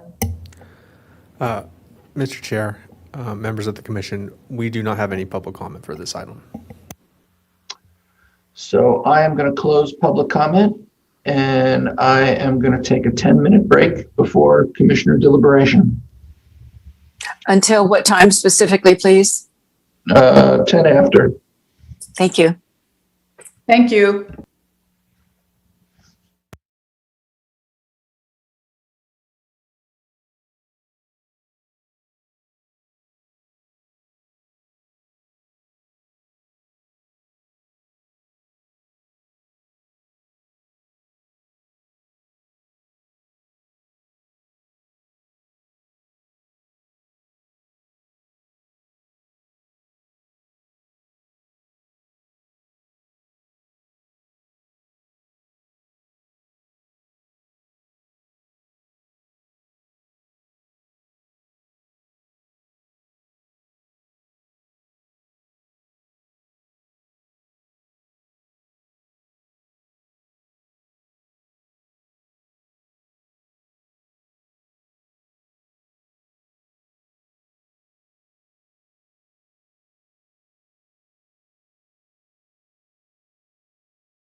Bob, are we going to hear anything from Public Works, or we just have to ask our questions and see if they can answer them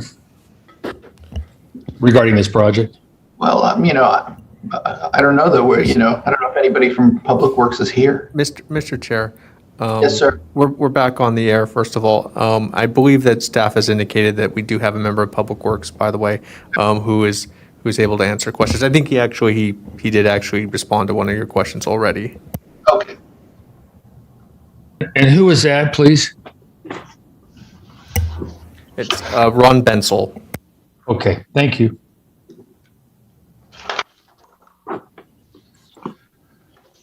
Well, do we need to announce anything, David, or are we just back on the air and resuming? No, we're alive. So however you want to start, back up. We are moving into commissioner deliberations or questions. Any questions the commissioners have of anybody who's here?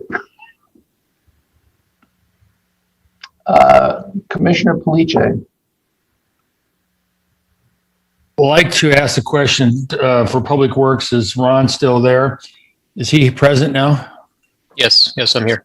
The bridge project that precedes this unfortunate property issue we're dealing with, as I understand, there is a detour that's going to be set up for, I don't know, I guess the duration of the bridge construction, whether that's a year and a half or whatever it might be. You could tell me that as well. But that looks like it's between the existing bridge and the railroad property, and it would be on the north side of the bridge. Is that correct? That is correct. It's on the vacant parcel to the west of Mr. Cristini's parcel, the True Horizons parcel. You say vacant parcel. Is there no ownership of that property? It's True Horizons parcel. That's the property owner adjacent to the creek, basically from upstream all the way out to the ocean along the creek. Okay. So that rather large, maybe old, 100-year-old or between 50 and 100-year-old sycamore tree that I understand is being proposed to be removed by virtue of the need for the detour. Is that correct? Sycamore tree will be trimmed. It will not be removed. There's some large trunks that will be removed down to the bottom, but overhead branches will be removed for the temporary bridge and just for the height clearance. So the large specimen is really the largest specimen and within quite a distance will not be removed, just trimmed. It's basically a 3-trunk tree. One of those trunks would be trimmed out, and then some branches up above on the other two, or one of the other two would be trimmed out. Okay. And the other question for Public Works for you would be the offering by the applicant to permit you to use his water. Is that something that that you're interested in or not? It's part of our construction contract. When we actually have the mitigation planting going on, it's on our contractor to supply the water in any way, shape, or form he feels fit. So we just leave it at that. Well, but when you say if it's an advantage to the neighborhood that they take that advantage and use that water, wouldn't you not recommend that? Or I don't quite follow there. Yeah, no, we don't recommend means or methods for our contractors. We tell them what needs to be done, and they figure out the best way to do it. So if they have a water truck that goes up and down every day 10, 15, 20 times and actually causes dust and disturbance and noise and pollution, you wouldn't say, why don't you not do that and use the local water on the creek there that the neighbor has? That wouldn't be something that you would suggest at least? Well, the mitigation would not be 15, 20 times a day. It's once in a while. It's more often than the beginning, and it goes over 2 years. So it may be, once a week for the first couple of months. There might be once a month after that. Okay. So, yeah. All right. So it's not that much water, but. Correct. Anyway, if it's more reasonable for the contractor to use it, he probably would use it. Is that what you're saying? He can work out an agreement with Mr. Cristini if that's the case, but from our standpoint, we can't dictate the means. I know, but I'm just saying that the offering by the applicant is something that is positive step towards that construction of that, a reconstruction of that bridge? Would you at least say that? It can be part of negotiations. I mean, we are currently in we already have a legal proceedings with regard to this easement. So Okay. Yes, all right. And then as far as watering the riparian, the plants that are there, that he suggested he would offer that, that's something that you would just take on yourself and water indefinitely at the taxpayer's expense if he didn't offer that? we're required to water for 2 years. And then from there, we basically just try to see if the planting would live on its own and support it that way. Okay, that answers my 2 questions. Thank you. Welcome. Commissioner Keller? The representative from Cardno, I guess I'm saying properly, said the only environmentally sensitive habitat is Romero Creek. That confuses me because I thought ESH included the areas on either side of the creek. Did I misunderstand?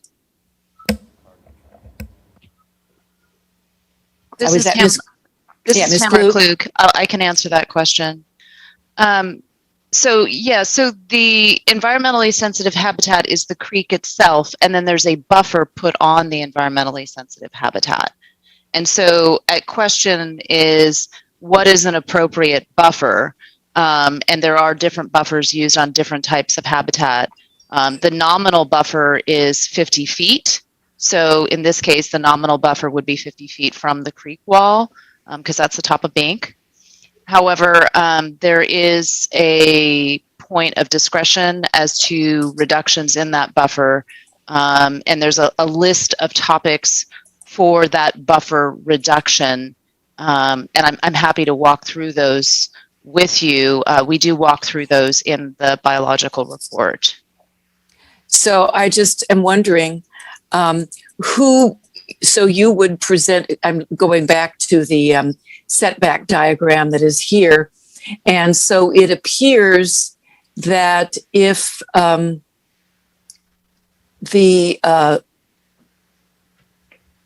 how far from the creek would the proposed new structure be? How far from the wall of the Romero Creek?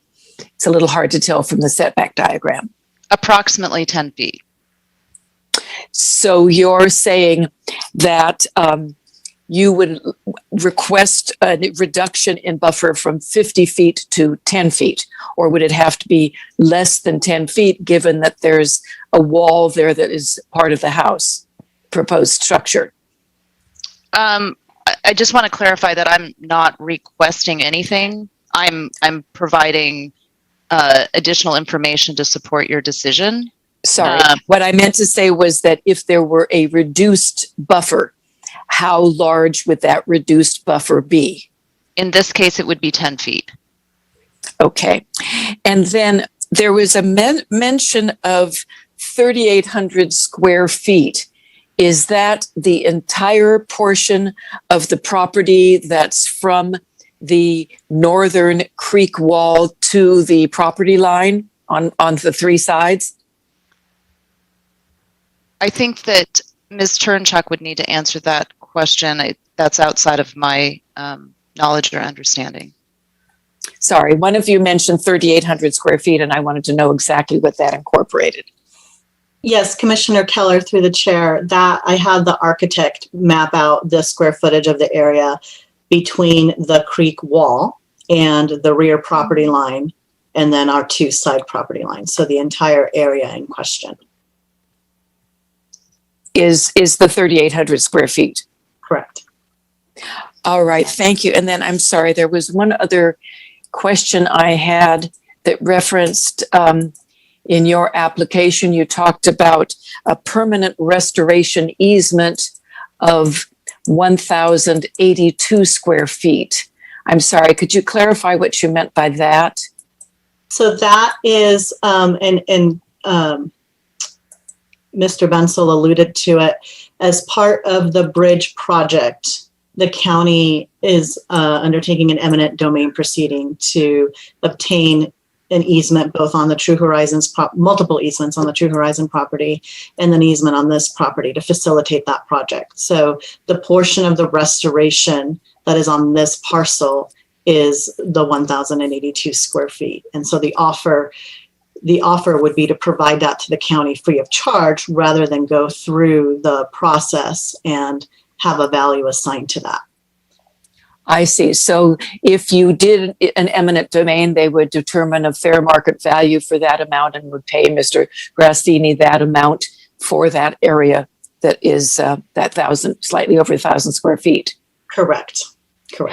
So your bargaining chips are, you would offer water at no charge, and you would offer the free 1,000 square feet to the county in exchange for being able to circumvent the current setback, ESH and setback requirements.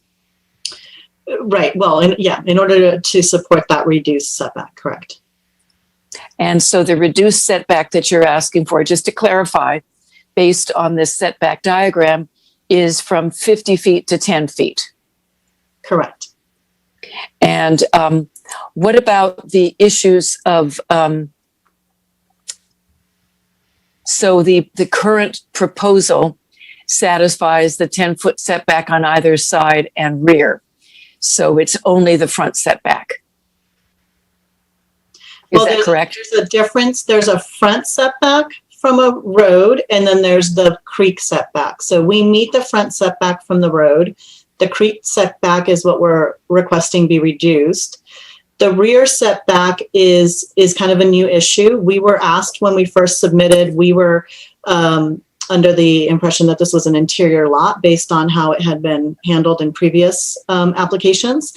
And when we were asked about that, I responded with that and did not get any feedback back. So we thought we were fine. It looks like staff's taking a different stance, which is fine. Accessory structures are allowed to be within 15 feet of a rear setback. And so I think that's, there's a workable solution to this.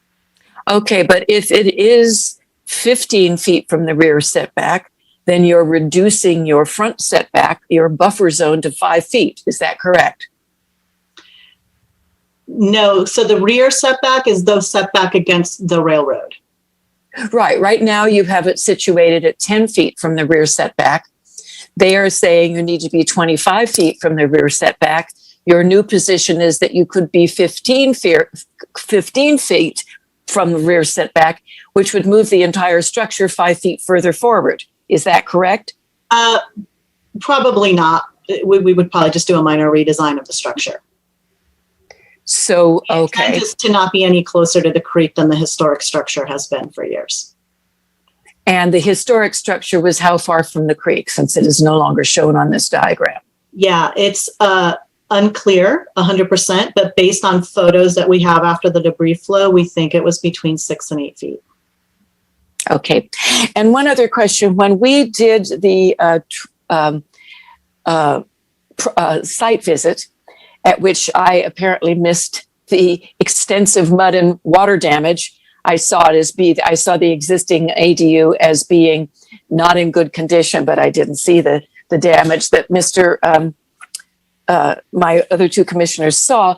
I did, however, recall your saying that the demolition and rebuild of the original non-conforming structure was done at the advice of a contractor. And now in your most recent letter, you are saying that it was Mr. Grassini who unilaterally made the decision to remove and rebuild the structure. And I'm just wondering why that change in information.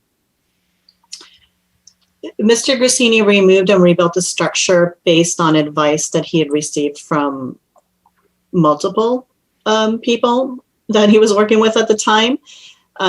We understand that Commissioner Kupiec would like to know who those people were, but when I had that discussion with Mr. Grassini, he made it very clear that he's not going to lay blame on others. He's accepting responsibility for what he did. And at the end of the day, he ultimately made the decision. So he is apologetic and understands he made a mistake, but he's not going to add to that by laying guilt on others. I see. I am very sensitive to the information he gave us as to his state of mind, et cetera, at that time. But for him to rebuild in a different location with a larger structure and to believe that it was like for like, I'm just trying to establish how he really could have had that belief, because it seems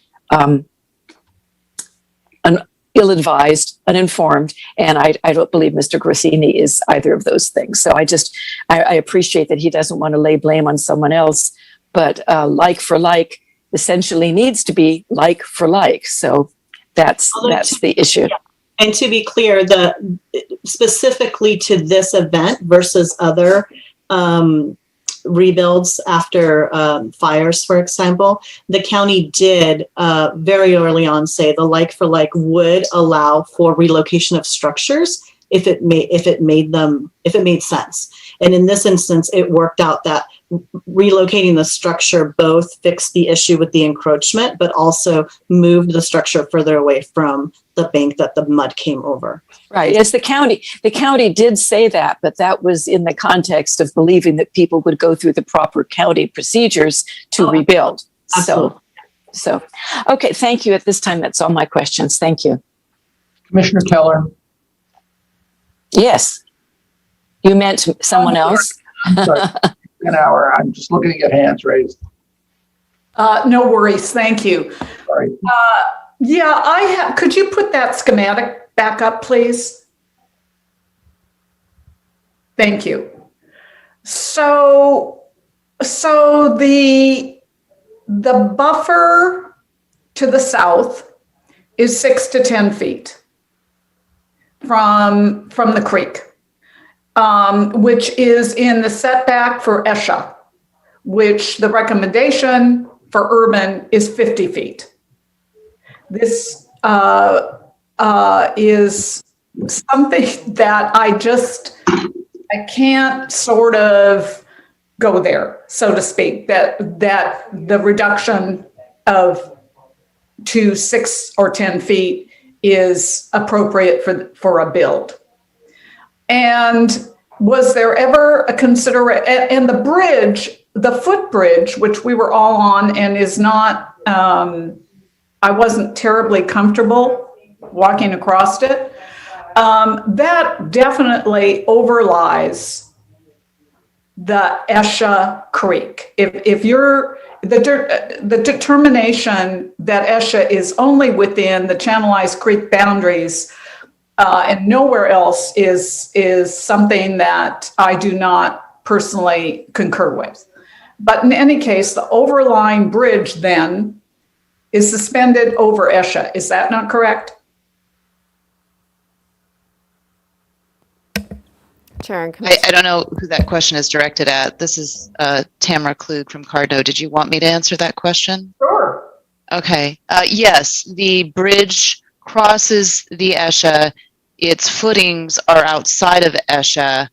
Does that answer your question, or did you need? Are the footings in the buffer at all? Yes, they are. Okay.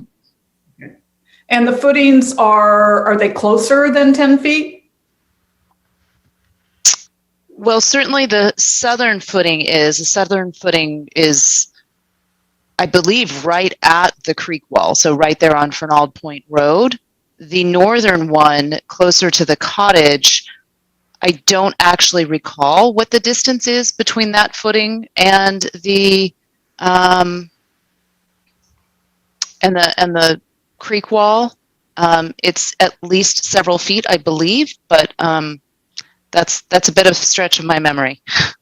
And that pedestrian bridge is original to the Gardener's Cottage or more recent? I don't know the history of the bridge, but it appeared at the time when I was out there to be an older structure, so I had assumed that it predated the the requirement for a permit to build that bridge. I don't know if you have more on that.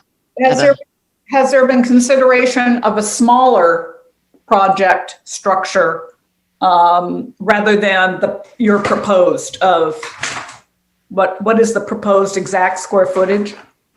1,100. 1,100. Any thought to increase the buffer from the creek to make a smaller footprint? So if we can go back to that setback picture, we did look at that. As you can see, the structural already is fairly narrow. And it's already quite difficult to even get daylight in that middle part. And so that is the two parts that stick out a little bit are bedrooms to allow for more light in and to try and, recreate a 2-bedroom structure, which is what was there originally. And my question regarding your proposal for riparian restoration and establishment that you have just added basically is sort of a thought that perhaps if that is allowed, then in our decision making we would allow for the reduced setback from the top of the bank, etc. Is that why it was offered?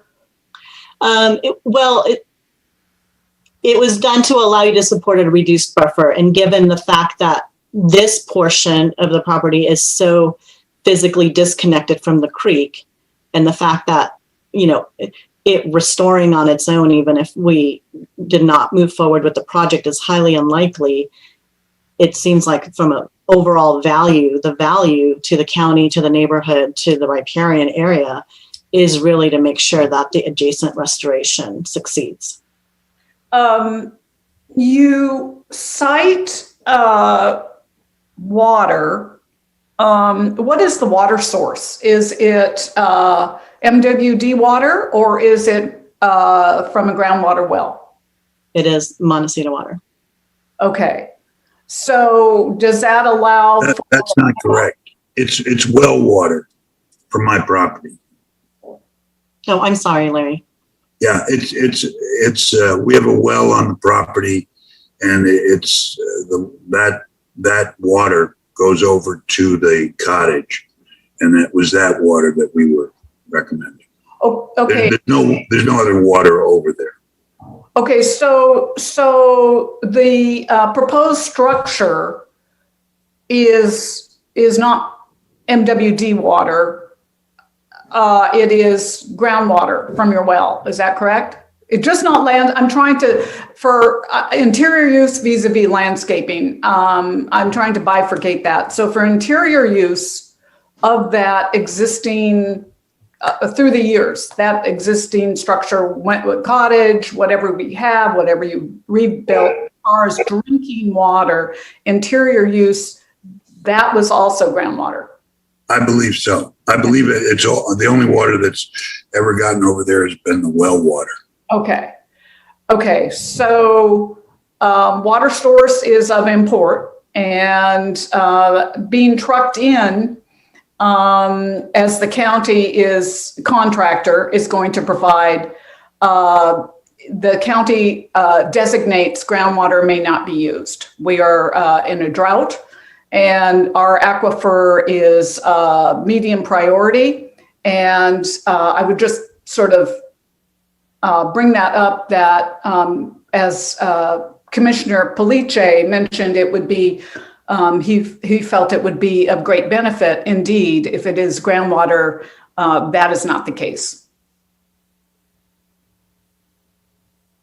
So I'm just making that point. It's a question. I'm glad the source. Thank you, Mr. Grassini, for confirming the correct source of the proposed water to establish riparian, et cetera, and also to confirm that, to your knowledge, groundwater from your well that supplies the structure that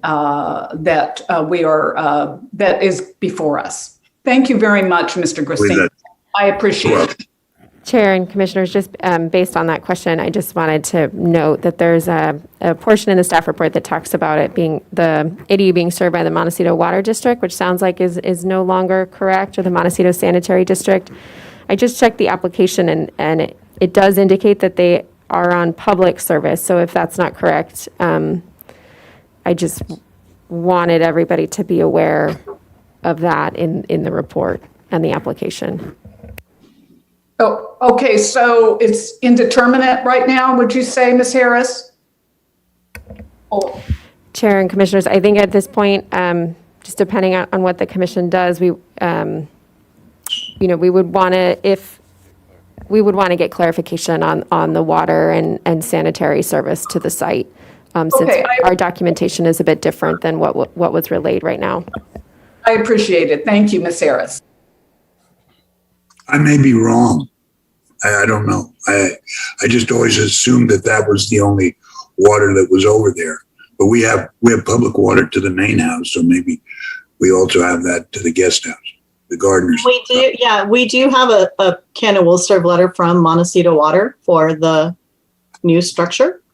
And I had applied for that because I assumed that it was Montecito Water. And years ago, when we started the discussion about water availability with County Public Works, when they were first exploring potential water sources for the restoration, we did ask Montecito Water about that specifically.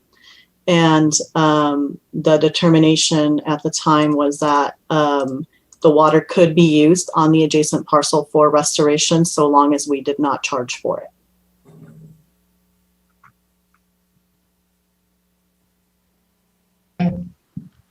Commissioner Police. Yes, Ms. Harris, you can answer this or somebody else, but regarding the riparian habitat, has the county or maybe even the applicant, have they applied or had discussions with Fish and Wildlife, the Army, or the California Water Board regarding the fact that they have this habitat behind the walls of the creek? Because I understand that it's a big difference between having vertical constructed concrete walls as opposed to a gentle shoreline, and how they effectively rule on what you may or may not add to your landscape or disturb riparian rights. So I'm just curious, has there been discussions with those three major agencies that deal with habitat? Is that a clear question? Commissioner Police, through the chair. This is Chris. I'm the case planner. I'll take this one. So we had discussions with Fish and Wildlife and the Regional Water Quality Control Board, and I believe that the applicant's biologist did as well. They referenced a few things that they'd be interested in keeping, mainly making sure that the trees that are existing on site near the creek stay where they are and are not removed because they provide shade. Fish and Wildlife indicated that they require a stream bed notification, and that's something that they would require. Regional Water Quality Control Board was interested in the project, but said that they would not require a permit. So we did consult both agencies, and they did provide us some feedback. So it sounds like, notwithstanding what the requirements are, that the county, do you have a problem with the fact that they are only offering minimal input, these three agencies? Commissioner Police, through the chair, so we consulted with these agencies to get their opinion on the project and to get feedback, but ultimately the decision to modify the buffer rests with the county. So we did go through the consultation process and got feedback, but the decision rests with the county. Okay. But there wasn't any disagreement with the three agencies that you contacted, was there? Commissioner, no, there was no disagreement. Okay, thank you. I have a question for, I think this is probably more a question for Mr. Corsini. I noticed in some of the county's comments, as we look at this site, some of the discussions that just occurred about, kind of the difficulty of shoehorning a building into this sliver of land that exists between the creek and the railroad, which, to some degree doesn't seem to be the most desirable thing in the entire world. The county made a comment that, why not build the ADU on the other side of the property where there seems to be ample room to build an ADU that would no longer pose these other problems like, squeezing it into this narrow slot, daylight problems. I would think that you would have had more flexibility to build an ADU on a different part of the parcel. I would have had there really been any room. If you were to come to the property, you would see that there's a large koi pond that's been there, stairs and a driveway, and a parking area, and that's all the land there is. Where it sounds like it's a large piece of property because it says 1.32 acres. Fernald Point is there, the creek is there, the railroad is there, and so the portion that is south of Fernald Point is not as large as you would imagine once you see what's already on it. There's no place I could put an ADU. Yeah, the county had set out some diagrams that showed, almost two potential parcel sites that are immediately opposite, the road. On my property? There you go. The yellow areas, potential locations where it may be possible to construct an ADU. What would prevent you from using those two areas?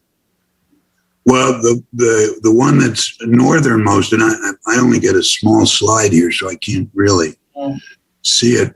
But that's a garden, but mainly a koi pond. It's a large koi pond, and the one with a little triangle there, that's the access steps from the driveway. Those are all steps, and a cupola that's been there since we bought it in the 90s with large vines over it. Mm-hmm. There's no way I could put an ADU there without removing something else. Yes, without removing something that's been there historically since we bought the house. Mm-hmm. And if I could interject. Sure. So that northern one, I believe, is also within the creek setback south of the creek. I think it's very close to Fernald Point Road and would be within the setback as well. Mm-hmm. Chair and Commissioners, this is Tess with the county. In addition to the two portions that are on this slide, just kind of for your commission, other potential locations that we see ADUs are like a garage conversion or conversion of existing habitable space. But that would be another element. I realize that's not what the applicant is wanting to do, but that is another potential location.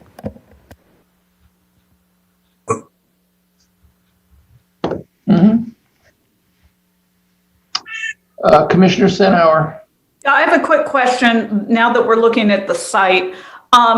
Is there a guest house on the property also besides the principal residence? Above the garage. So there is an area where visitors can, family visitors can stay. Is that correct? Other than the principal residence? Correct. Thank you. Commissioner Keller.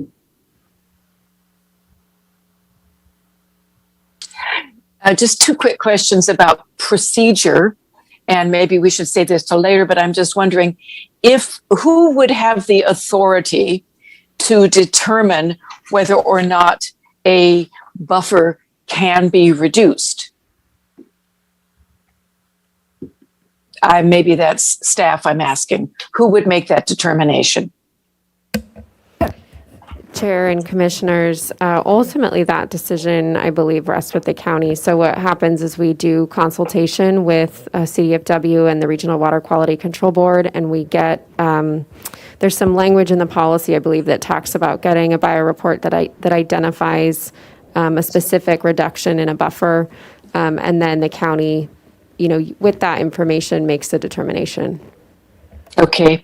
Second question, actually, I have three. Second question is, who would be, if we wanted to consider the offer made for water and the restoration easement, whose decision would that be? Chair and commissioners, staff believes that that's really a separate element that's not associated with the project. And so it doesn't require a planning permit or a planning approval for that to occur. Okay, Commissioners, thank you. if we could just add two quick things to that too. So staff's role is to look at the policies on the ESH buffer, and we do make a recommendation to you, and that is in our staff report. And it is based on the criteria outlined in the policy, and we do base that on the bio reports that were given. The bio report did state that there was habitat, and that is what we usually use to make our determination. We have projects that say there is no habitat. And in those instances, we have, clearly recommended that the buffer be reduced. That did not happen in this project, and it was peer reviewed, and the peer review also said that there was habitat. And I just wanted to add for the project description, it is concerning because there's no enforcement mechanism. If you include this in the project description, staff does not have the ability to enforce that they use this water because this is not a part of this project. And so that has been our concern on including those extra aspects. Thank you. Okay, thank you. And then the last question I have is, in any determination that we make, could we condition it, for example, to require the applicant to restore habitat that has been destroyed by both the mud flow and the subsequent construction of the currently existing ADU? Chair and commissioners, yes, it's in your discretion to add conditions to a project. Okay, thank you very much. Commissioner Miller. This is a question to staff, but if staff isn't able to answer, I'd be interested in hearing from the applicant. I'm concerned that there was mud flow from the second rain event, because obviously 1/9 was dramatic and infrequent. The subsequent event was present, but not necessarily as ahistoric. Does the ADU project have a different vertical requirement, and or is there a different type of mud flow, or should we be concerned that this facility, if we approve this, that it would not, there would be flooding concerns ongoing? Commissioner Miller, through the chair, this is Chris, the planner. So if the commission were to decide to want to see this project move forward and be approved, we would request that it be brought back, because one of the things we would have to get is the project would have to be reviewed and approved by flood control to make sure it meets their requirements. And so the ADU project is that's currently before you is actually raised, so it's higher than what's out there originally. But we still need to get flood control's review and approval before we move forward with the project. Perhaps you could, thank you, that's a wonderful answer. Perhaps you could articulate for me as a new member of the board as to kind of what an approval would look like as a process going forward. Would this be reviewed separately by the Coastal Commission, given staff's recommendation, number one? And then number two, is there a whole, like,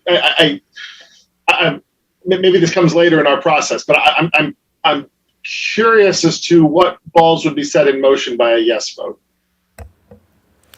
Chair and Commissioners, so a number of things would need to happen prior to approval of this project since it came before your commission as denial. So if your commission has the desire to approve the project, staff would need to draft findings for approval, conditions of approval, and then also look at the CEQA document and determine whether the project could be exempt or if it would need a more thorough CEQA analysis for the project. And then, at that point, staff could then come back with the approval, with the permit and findings and conditions for your commission to take action.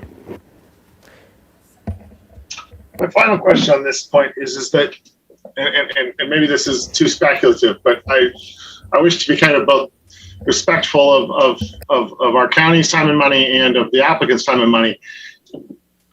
If we voted yes at this point, is it likely that all of that you just said would actually ever come back with a recommendation, or is this does this remain kind of unlikely to happen the whole way through as it relates to flood control and CEQA?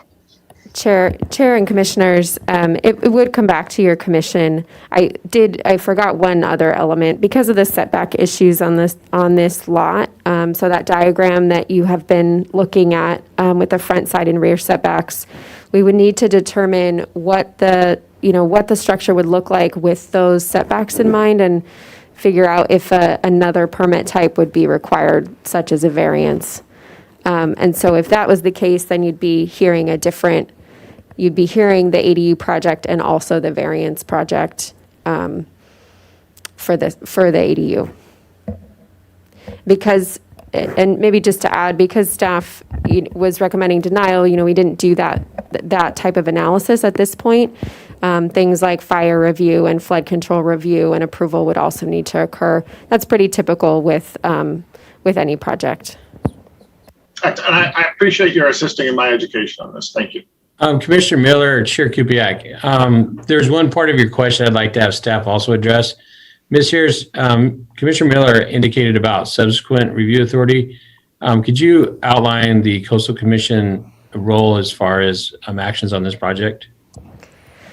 Sure. Thanks, Secretary Wilson. So if the project was appealed to the board and then subsequently, the project is a coastal development permit. And the Coastal Commission reviews coastal development permits. This one's also in the appeals jurisdiction. So if it was appealed, it would go to the Coastal Commission. It could go to the Coastal Commission and they would take action. We have had some separate conversations with coastal staff during regular coordination meetings, and they seem to be have a similar take on the project as staff, but that conversation can certainly continue. Thank you very much. I appreciate your elucidating this. Chair Kupiak, if I may interrupt 1 second. Ms. Klug needs to leave for a meeting at noon, and so I just wanted to point that out if anyone had any other questions relating to bio that they wanted to sneak in before she had to head out. Wanted to offer that. Getting close to the end, but Commissioner Perliche has a question. Yes, I want to know, Ms. Harris or others at the county, if we were to vote for this, say if the applicant could be so fortunate to win back this appeal, would he then be inheriting his former non-conforming status? And so as far as rebuild, it would be treated like he didn't actually, make an error and because you tore down the one that was illegal, and he would have now a piece of property that looked not much different than what it looked like after it was damaged by the flood. So would he be treated with the same respect if he was fully forgiven? Chair and Commissioners, so there were a couple parts to that question and comment, Commissioner Police, because the site or the property was demolished, unfortunately, at that point in time, any property owner that demolishes a structure 100% that's non-conforming loses their non-conforming status. It's certainly not a position that any of staff enjoys being in, having to tell a property owner that that's the case, but that's just the reality with the code that we have before us. So the denial or the if the project was approved, it doesn't restore the non-conforming status. They would be treated, we would be looking at the code and policy sections today in order to make that decision. And that's really what's before your commission today is the policies in place at this present time and Article 2, the coastal zoning ordinance that's in place right now. So I assume that the applicant understands that that is the case. Can I ask the consultant, does you accept that fact that even if we were to grant you this appeal, that you would be under a more strict guidelines? Yeah, we understand that, and that is the reason for the submittal of the CDP for the ADU. Okay. And we have had, multiple discussions with flood control that have guided the design. So we do feel like we're in a good spot with that. Just want to make sure. Thank you. Thank you. I have a question for staff, just in terms of, much as I appreciate Mr. Grassini's position, I'm not sure it's his prerogative to accept the complete responsibility for everything that has happened on his property. And I'd like to know, in terms of enforcement measures that are put in place when events like this occur, what does happen to the licensed? This isn't necessarily the act of the licensed professional, but this is a licensed person in the state of California. How does the county deal with a situation like this, where clearly, if I were in the Better Business Bureau, I'd say that I've got a client that has either been given tremendously bad advice, but in any event, I think shielding the contractor in this place is, I can just tell you right now, just in terms of where I'm sitting in my chair, is not going to happen, at least as far as me being able to vote one way or the other.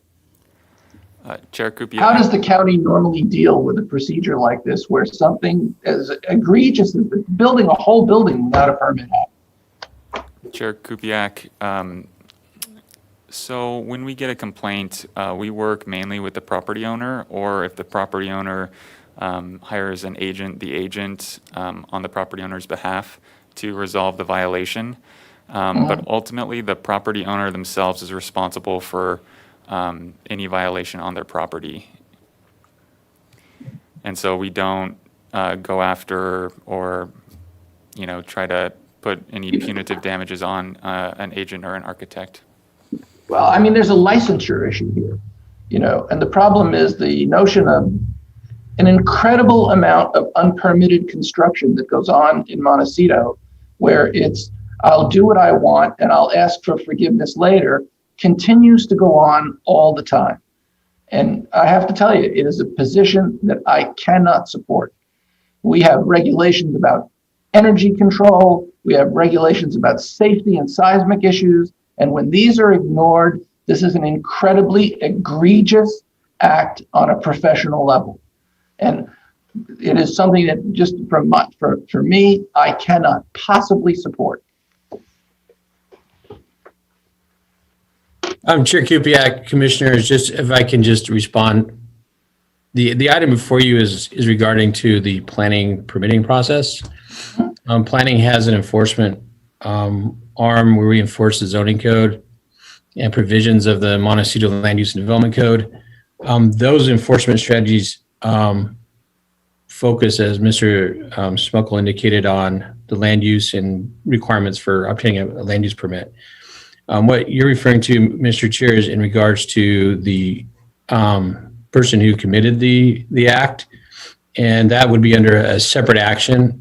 And oftentimes that may or may not be initiated through the building official's role and responsibility of whether or not to report any violation of a contractor's license to the the board that licensed contractors. So my recommendation is the item before you is regarding planning permitting. If there's any violation or anything that it may or may not be brought up to the building official to file any. Jeff, we wouldn't be here today had somebody behaved accordingly.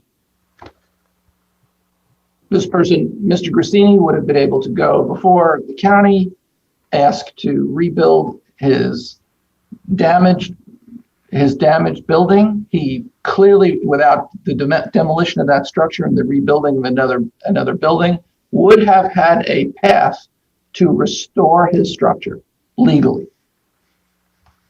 And, I can just tell you, from my vantage point, I'm a Montecito and I see this kind of stuff happen all the time. People just build away and it's kind of like, oh, well, I will get away with whatever I can get away with. And this is a bad example of it.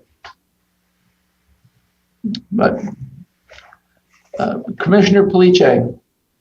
I don't really mean to be disagreeing with you, Bob, but and I want to make this short as possible.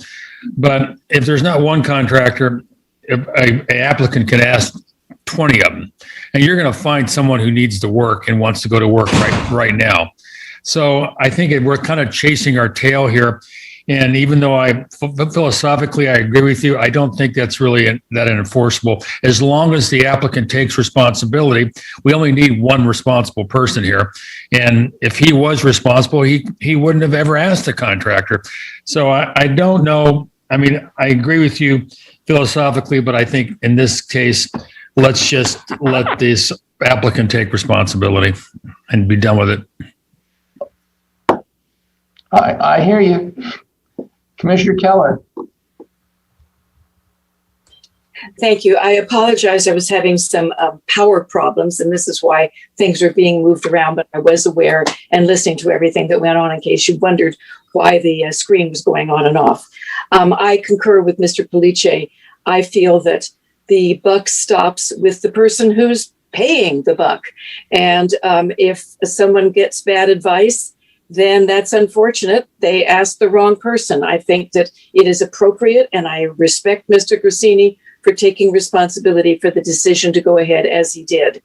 And I also feel as though this discussion is out of our purview, and I think that we are in a position, unless we have further questions for the applicant or for staff, I think we should move into deliberations. I agree wholeheartedly. So we are now in deliberation. I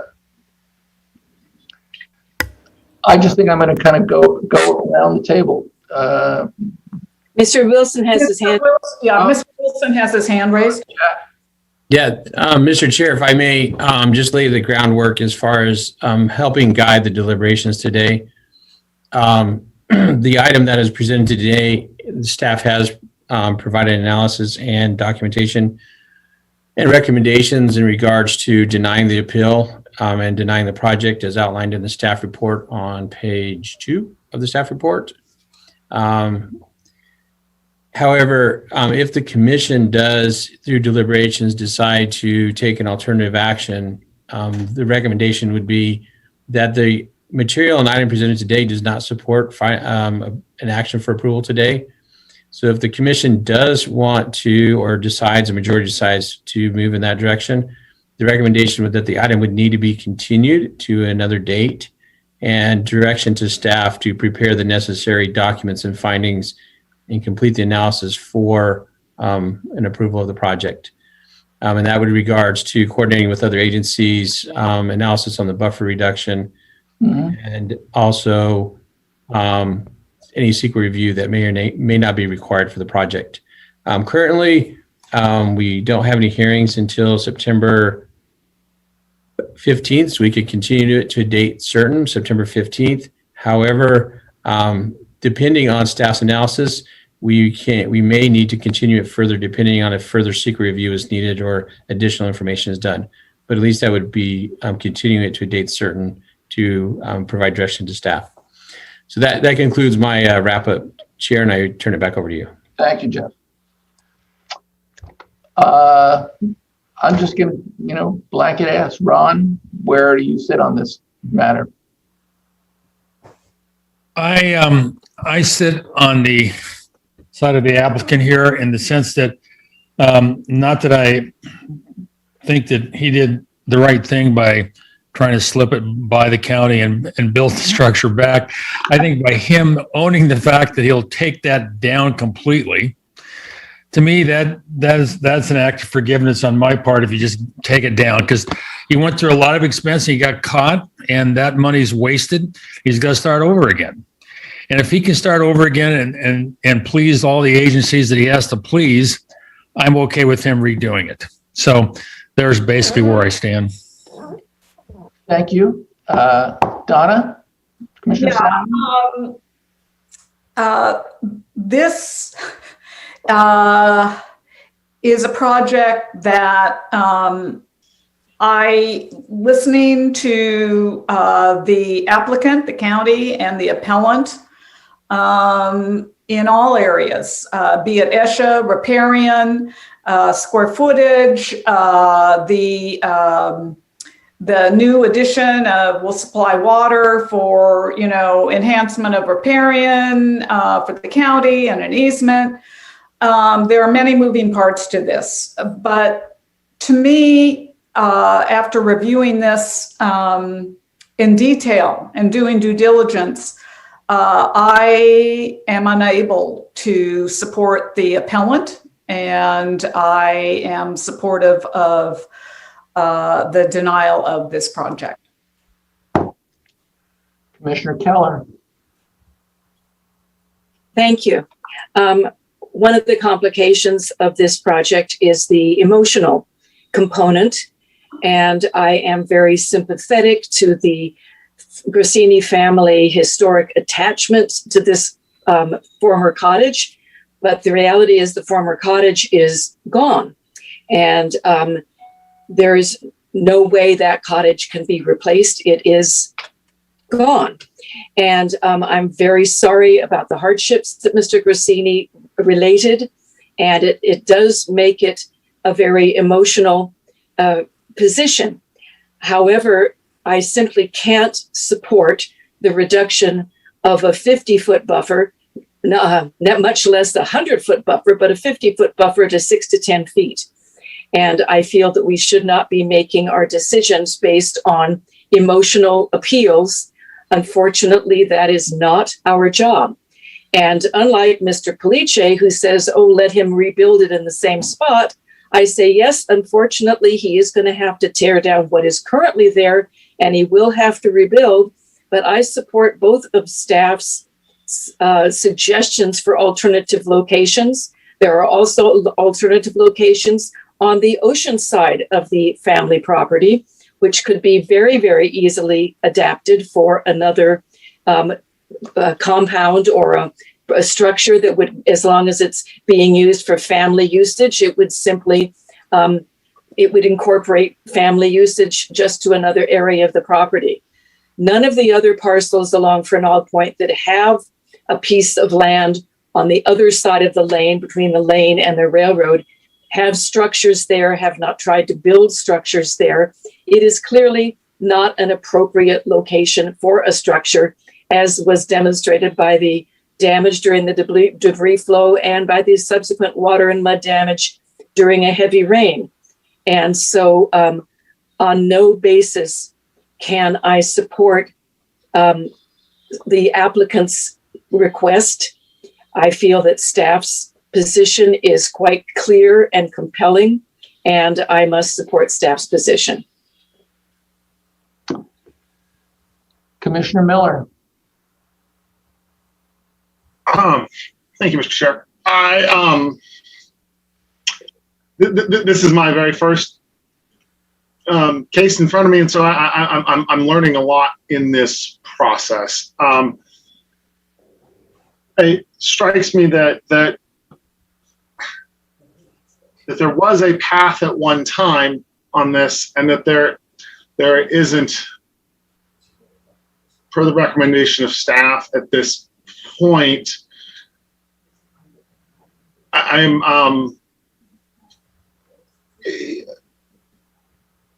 part of me is very interested to see what if there was some sort of notion of clemency, I guess, in kind of let's take this another round and go back to staff. But it sounds like the odds of something coming back that would be functional seem pretty low, and so I'm concerned that a yes vote doesn't is a kicking the can down the road without in a way that isn't benefiting anybody along in the process, if I've heard that correctly. So I am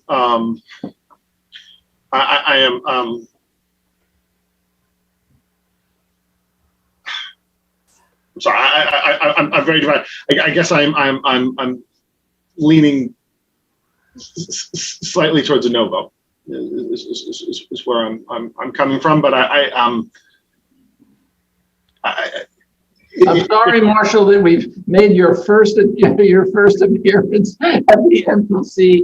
It's one of the more contentious items we've all kind of wrestled with internally. Thank you. I apologize, Mr. Chair. I know it's my job to not to dither, but to make decisions. And so I'm still going through this.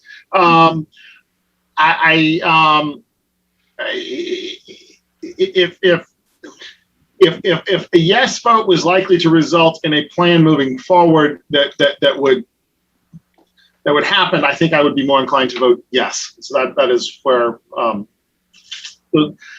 that's my deliberation. So I think Commissioner Police is Commissioner Police. Excuse me, Mr. Police. I apologize. It's okay. You know, I think the fact that what you're saying is basically saying, Mr. Miller, that you don't know what the outcome might be, but we don't have to care yet about that outcome. All we have to do is either decide whether or not we let this applicant have a second bite of the apple or not. And like you said before, what would have happened if he had not started this second home and just left it alone, applied for a permit? Most likely, I would assume he would get that permit to reconstruct because it was damaged by the flood.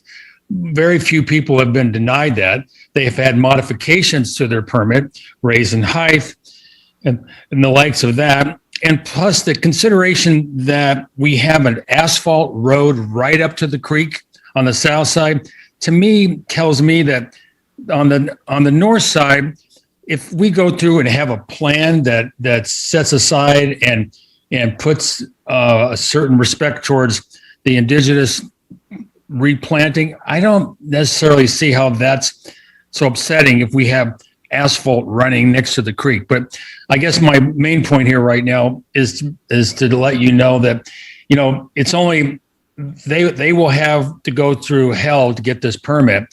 But if they want to try after we've said it doesn't have to be denied, let them try again. That was sort of what I was thinking. But I'll stop there. Thank you. Commissioner Keller. Thank you. I guess what I'm trying to say is that the applicant already did have a second bite at the apple, that the applicant, this is a case of asking forgiveness rather than asking permission. And as we know, that happens all the time in Montecito. And I'm sympathetic to people who lose non-conforming status inadvertently, which apparently this was, but that also happens all the time. And I am not always in support of staff's recommendations. It's, as I said before, this is emotional, and you want to be helpful to a very sympathetic appellant. It's an appellant at this point.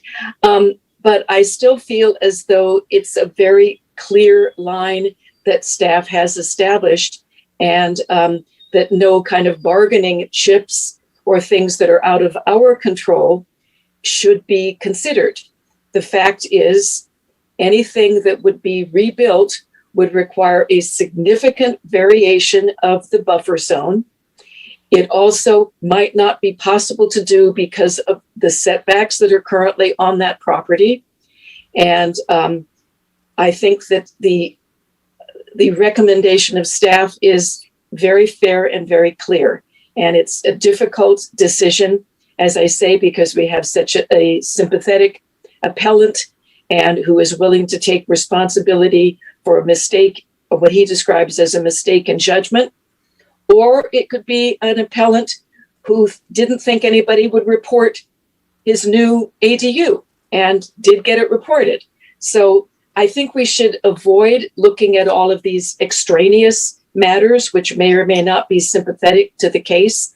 I think we should look at the simple fact that this does not meet the current requirements, that the non-conforming status or whatever ability to avoid those requirements was lost when the original building was torn down, and that anything new needs to meet the current requirements. And thank you. Jeff, am I correct that,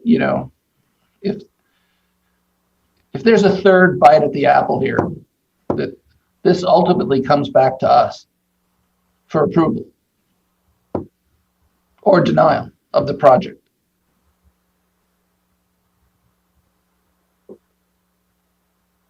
Chair Kupiak, I'm going to leave the fruit off the table. I'm not sure how to respond to that one, but I think the actions before you today is you can move staff's recommendations, and that will be denying the project.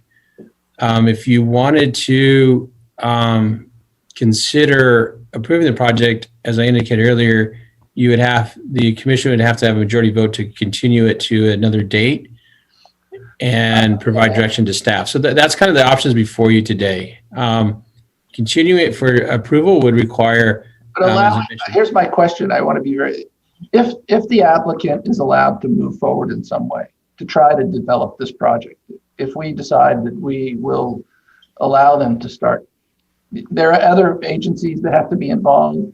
There's clearly discussion here that's going to involve modifications to the project. This is also going to go before MBAR. He's got a long way to go before something happens. But does this actually come back to us for a final approval or denial later? Chair Kupiak, the item would require, for approval, would take an action of the Montecito Planning Commission. Okay, would take an action of the Montecito Planning Commission. So, I have to admit, I really, I've struggled with this in reading the material and looking at it, and as angry, as kind of annoyed as I am as watching, things go forward that happen in an unbridled way. I realize that, we've walked the site. I don't see this as an environmentally sensitive habitat area. I think this is a concrete portion of the creek. I think the railroad is behind us. I think that this has been a site that's had a building on it for a century. If the rational process had been applied for, there would have been a structure rebuilt. Mr. Grassini somehow would have been able to figure out how to get my building rebuilt in some way, shape, or form. And it probably would have ultimately ended in something kind of like this. Flood control would have been involved. The building would have been 6 feet out of the ground. Everybody would have taken a kind of slice out of it. Now, I realize, I have a hard time, I really have a hard time denying him the ability, but it's one of those things that I'm not sure the project ultimately will succeed. So it's kind of like, if we decide to approve this in some way, there is no definitive, notion of success at the end.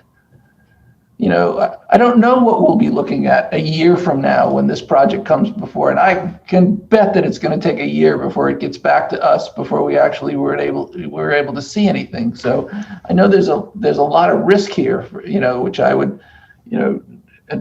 just admonish Mr. Grassini that this is not an easy slope. This is a very slippery slope ahead, even with an approval. But I don't know what else to say. Commissioner Keller. We can't hear you. We can't hear you. You're muted.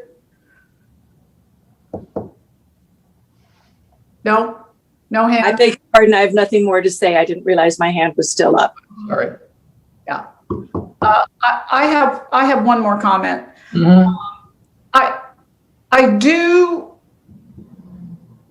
believe that there is another site on the property that could be explored if an ADU is absolutely imperative for Mr. Grassini. I think it has not been looked at.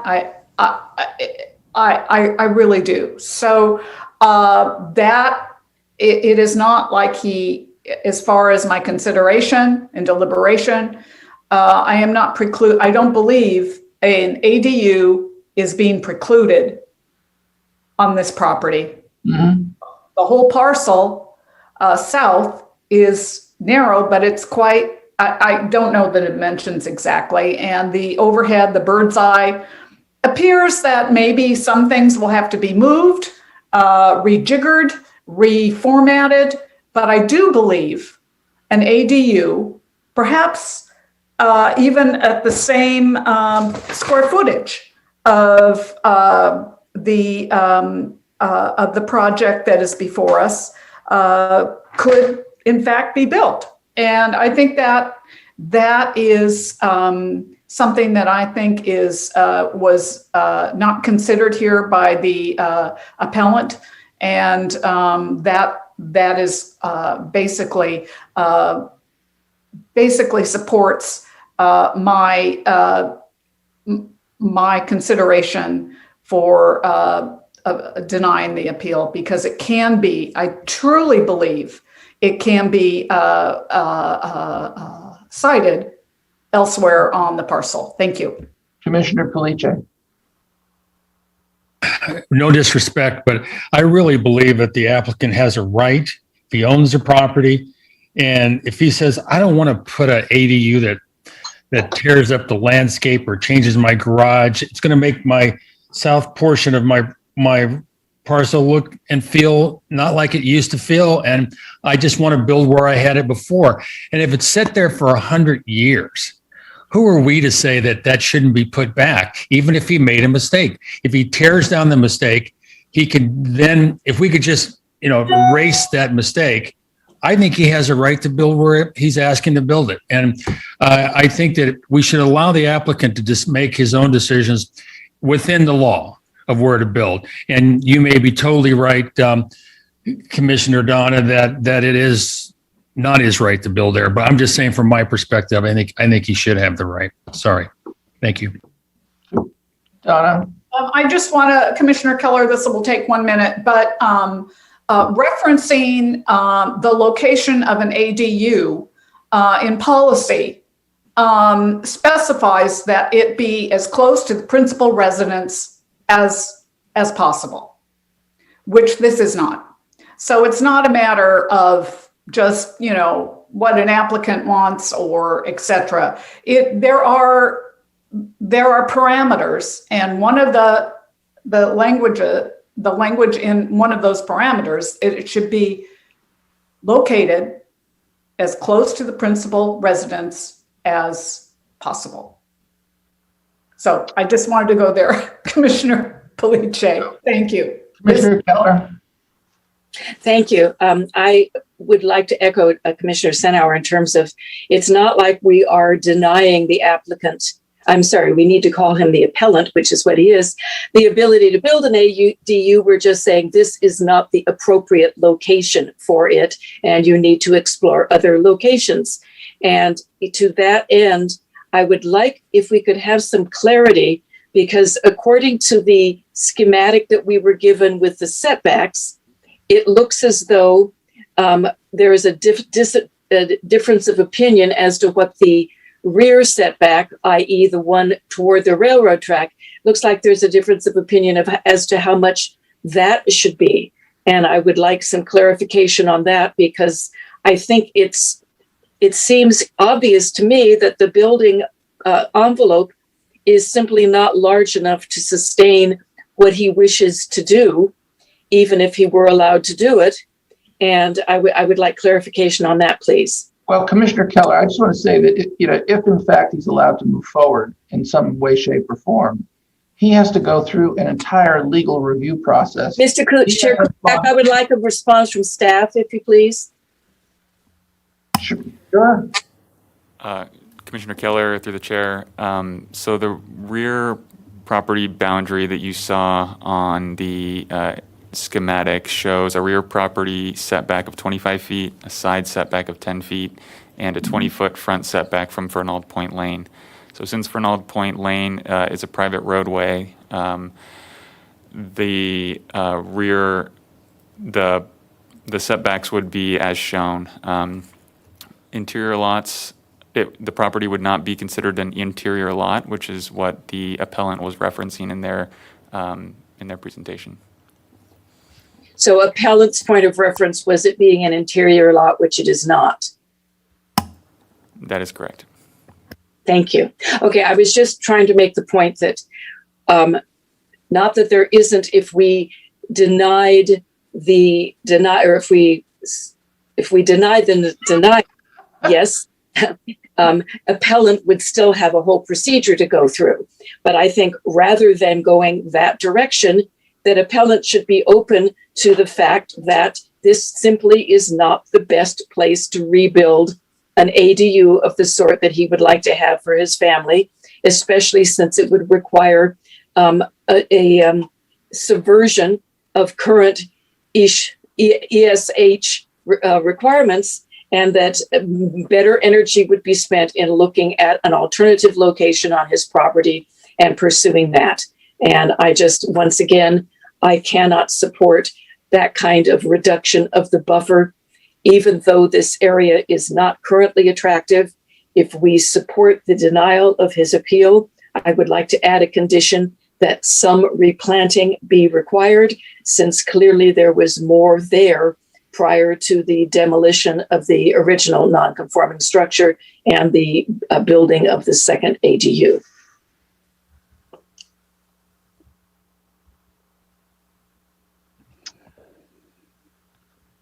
Just so that we completely vet this out amongst ourselves, my one caveat about dealing with this site and it's being kind of branded as this kind of ESHA environment is, I just don't see how that determination is really valid. I mean, this site was slaughtered. I mean, from the time this building was built, between the railroad being built, between the creek being concrete walled in, for good reason. This tiny little slice of land, as far as an environmentally sensitive habitat area, I just have a hard time seeing it as that type of property. I do think that, there is a case to be made for the point Ron brought up. I mean, it's the owner's option to decide how his property should be used and whether he wants to tear his koi pond out and redo his whole landscape in order to have an ADU on another portion of the property. But I think there are other bodies that are going to weigh in on whether this piece of land can be developed and can be developed successfully, even before it ever would come back to us. So I'm still kind of torn in this regard about, what's the appropriate decision to make. Commissioner Senauer, help me. Yeah, I'd like to move forward with a motion, please. Okay. If deliberations are... Do we all have anything more to say? I see Commissioner Keller has her hand raised. Beg your pardon, once again, I need to unraise my hand. Thank you.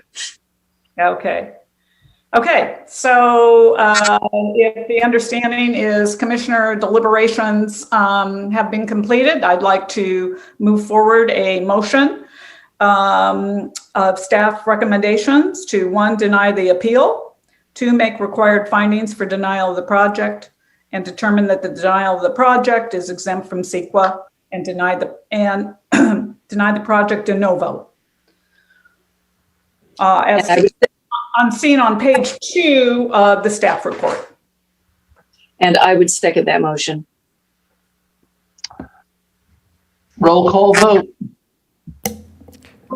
Commissioner Senauer.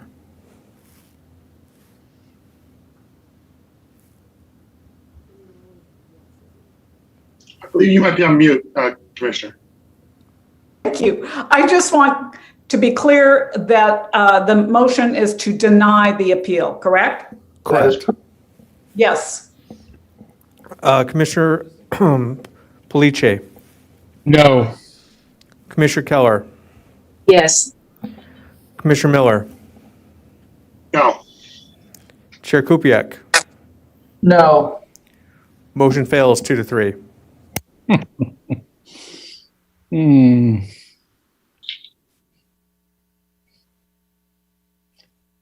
You know, I guess we're just, back to this issue about, whether an applicant gets the 5th bite at the apple or not.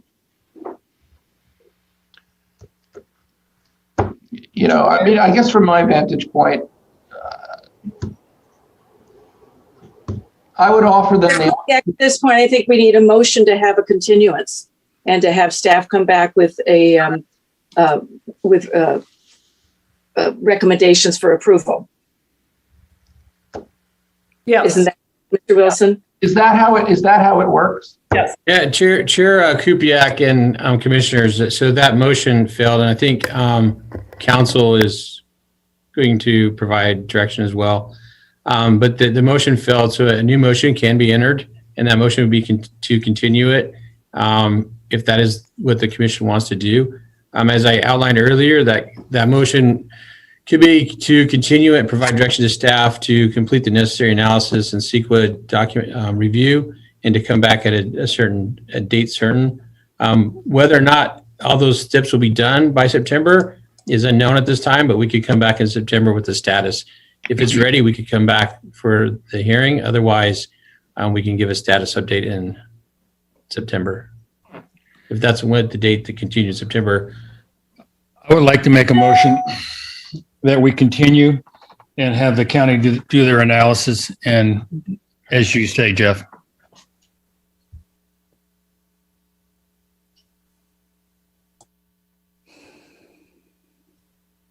Is there a second? And Commissioner Police, am I just to clarify that motion, and that would be to continue it to September 15th, and direction to staff to complete the necessary review and analysis and CEQA findings and come back. Well, if that's even possible, I mean, I don't think we need to hold it to that date, but it's up to you if you want to hold it to that date, Jeff. Chair Kupiec, Commissioner Police, my recommendation is to continue it to date specific, and then on that date, we can provide a status update on where the project is. It may need to be continued to another date after that, or removed from the agenda in order for all those actions to be done. Well, Jeff, if the schedule is already solid for September, why not just wait till October? That's up to you. It's up to the staff, whatever they think's best. I don't care. I think there are other steps that are going to be taken. I mean, if it's to the 15th and we're going to get a report from staff as to the status of the project on the 15th, I think that would be appropriate. Okay, if that's the case, then I would just ask for continuance for the county analysis and comments brought back at September meeting of the MPC. And Commissioner Police, sorry, I keep butting in on your motion. It's a great motion. But the direction would be for staff to come back at some point with a status update in September, but also to prepare findings for approval. Okay, that's a motion I can accept. And then we can figure out whether we're going to deny that. Okay, it's a motion. Do I hear a second?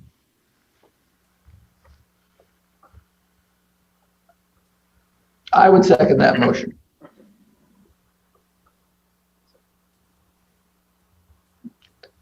Roll call. May I ask a question before we have the roll call? So if, for example, we voted against this and a majority voted against this, what status would that leave the item, the project, in what status? In limbo?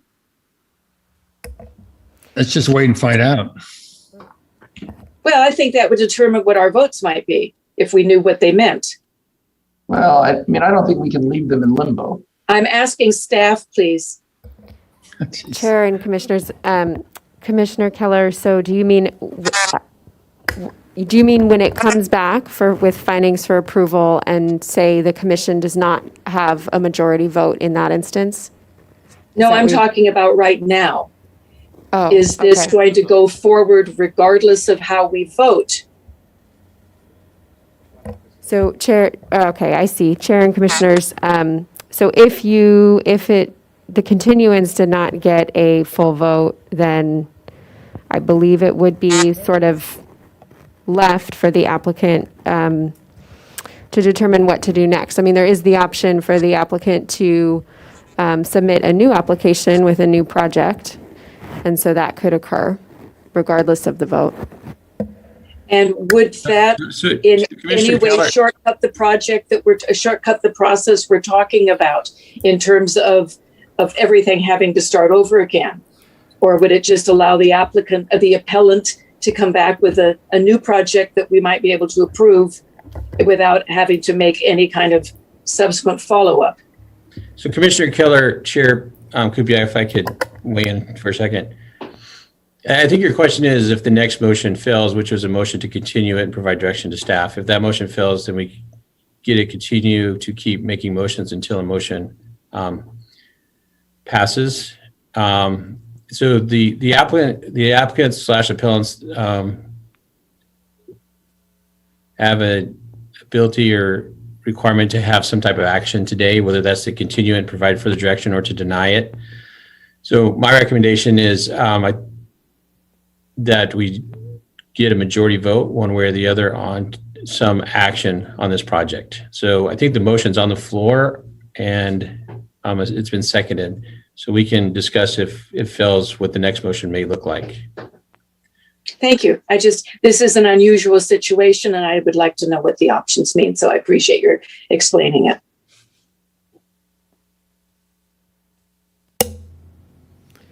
Well, I assume there's an assumption that if we voted 3-2 before, that we should have a pretty clear vote. So let's just have the vote. Yes, let's have a roll call. Commissioner Sanauer. Yes, for continuance. Okay. Commissioner Police. Yes, for continuance. Commissioner Keller. Yes. Commissioner Miller. Yes. And Chair Kupiak. Yes. Motion passes 5-0.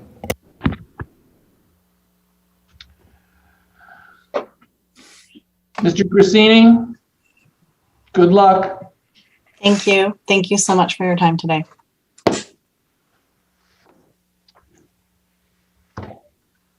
I think that concludes our task for today. Chair Kupiak, you are correct. That concludes our meeting and we can adjourn. Well, Marshall, welcome. We've already voted to cancel both July and August. Is that correct? Yes. All right. Thank you, commissioners. Thank you. I know this was a tough day. I'm sure there'll be others ahead of us. Thank you. Bye. See you guys. Bye. Bye. Thank you.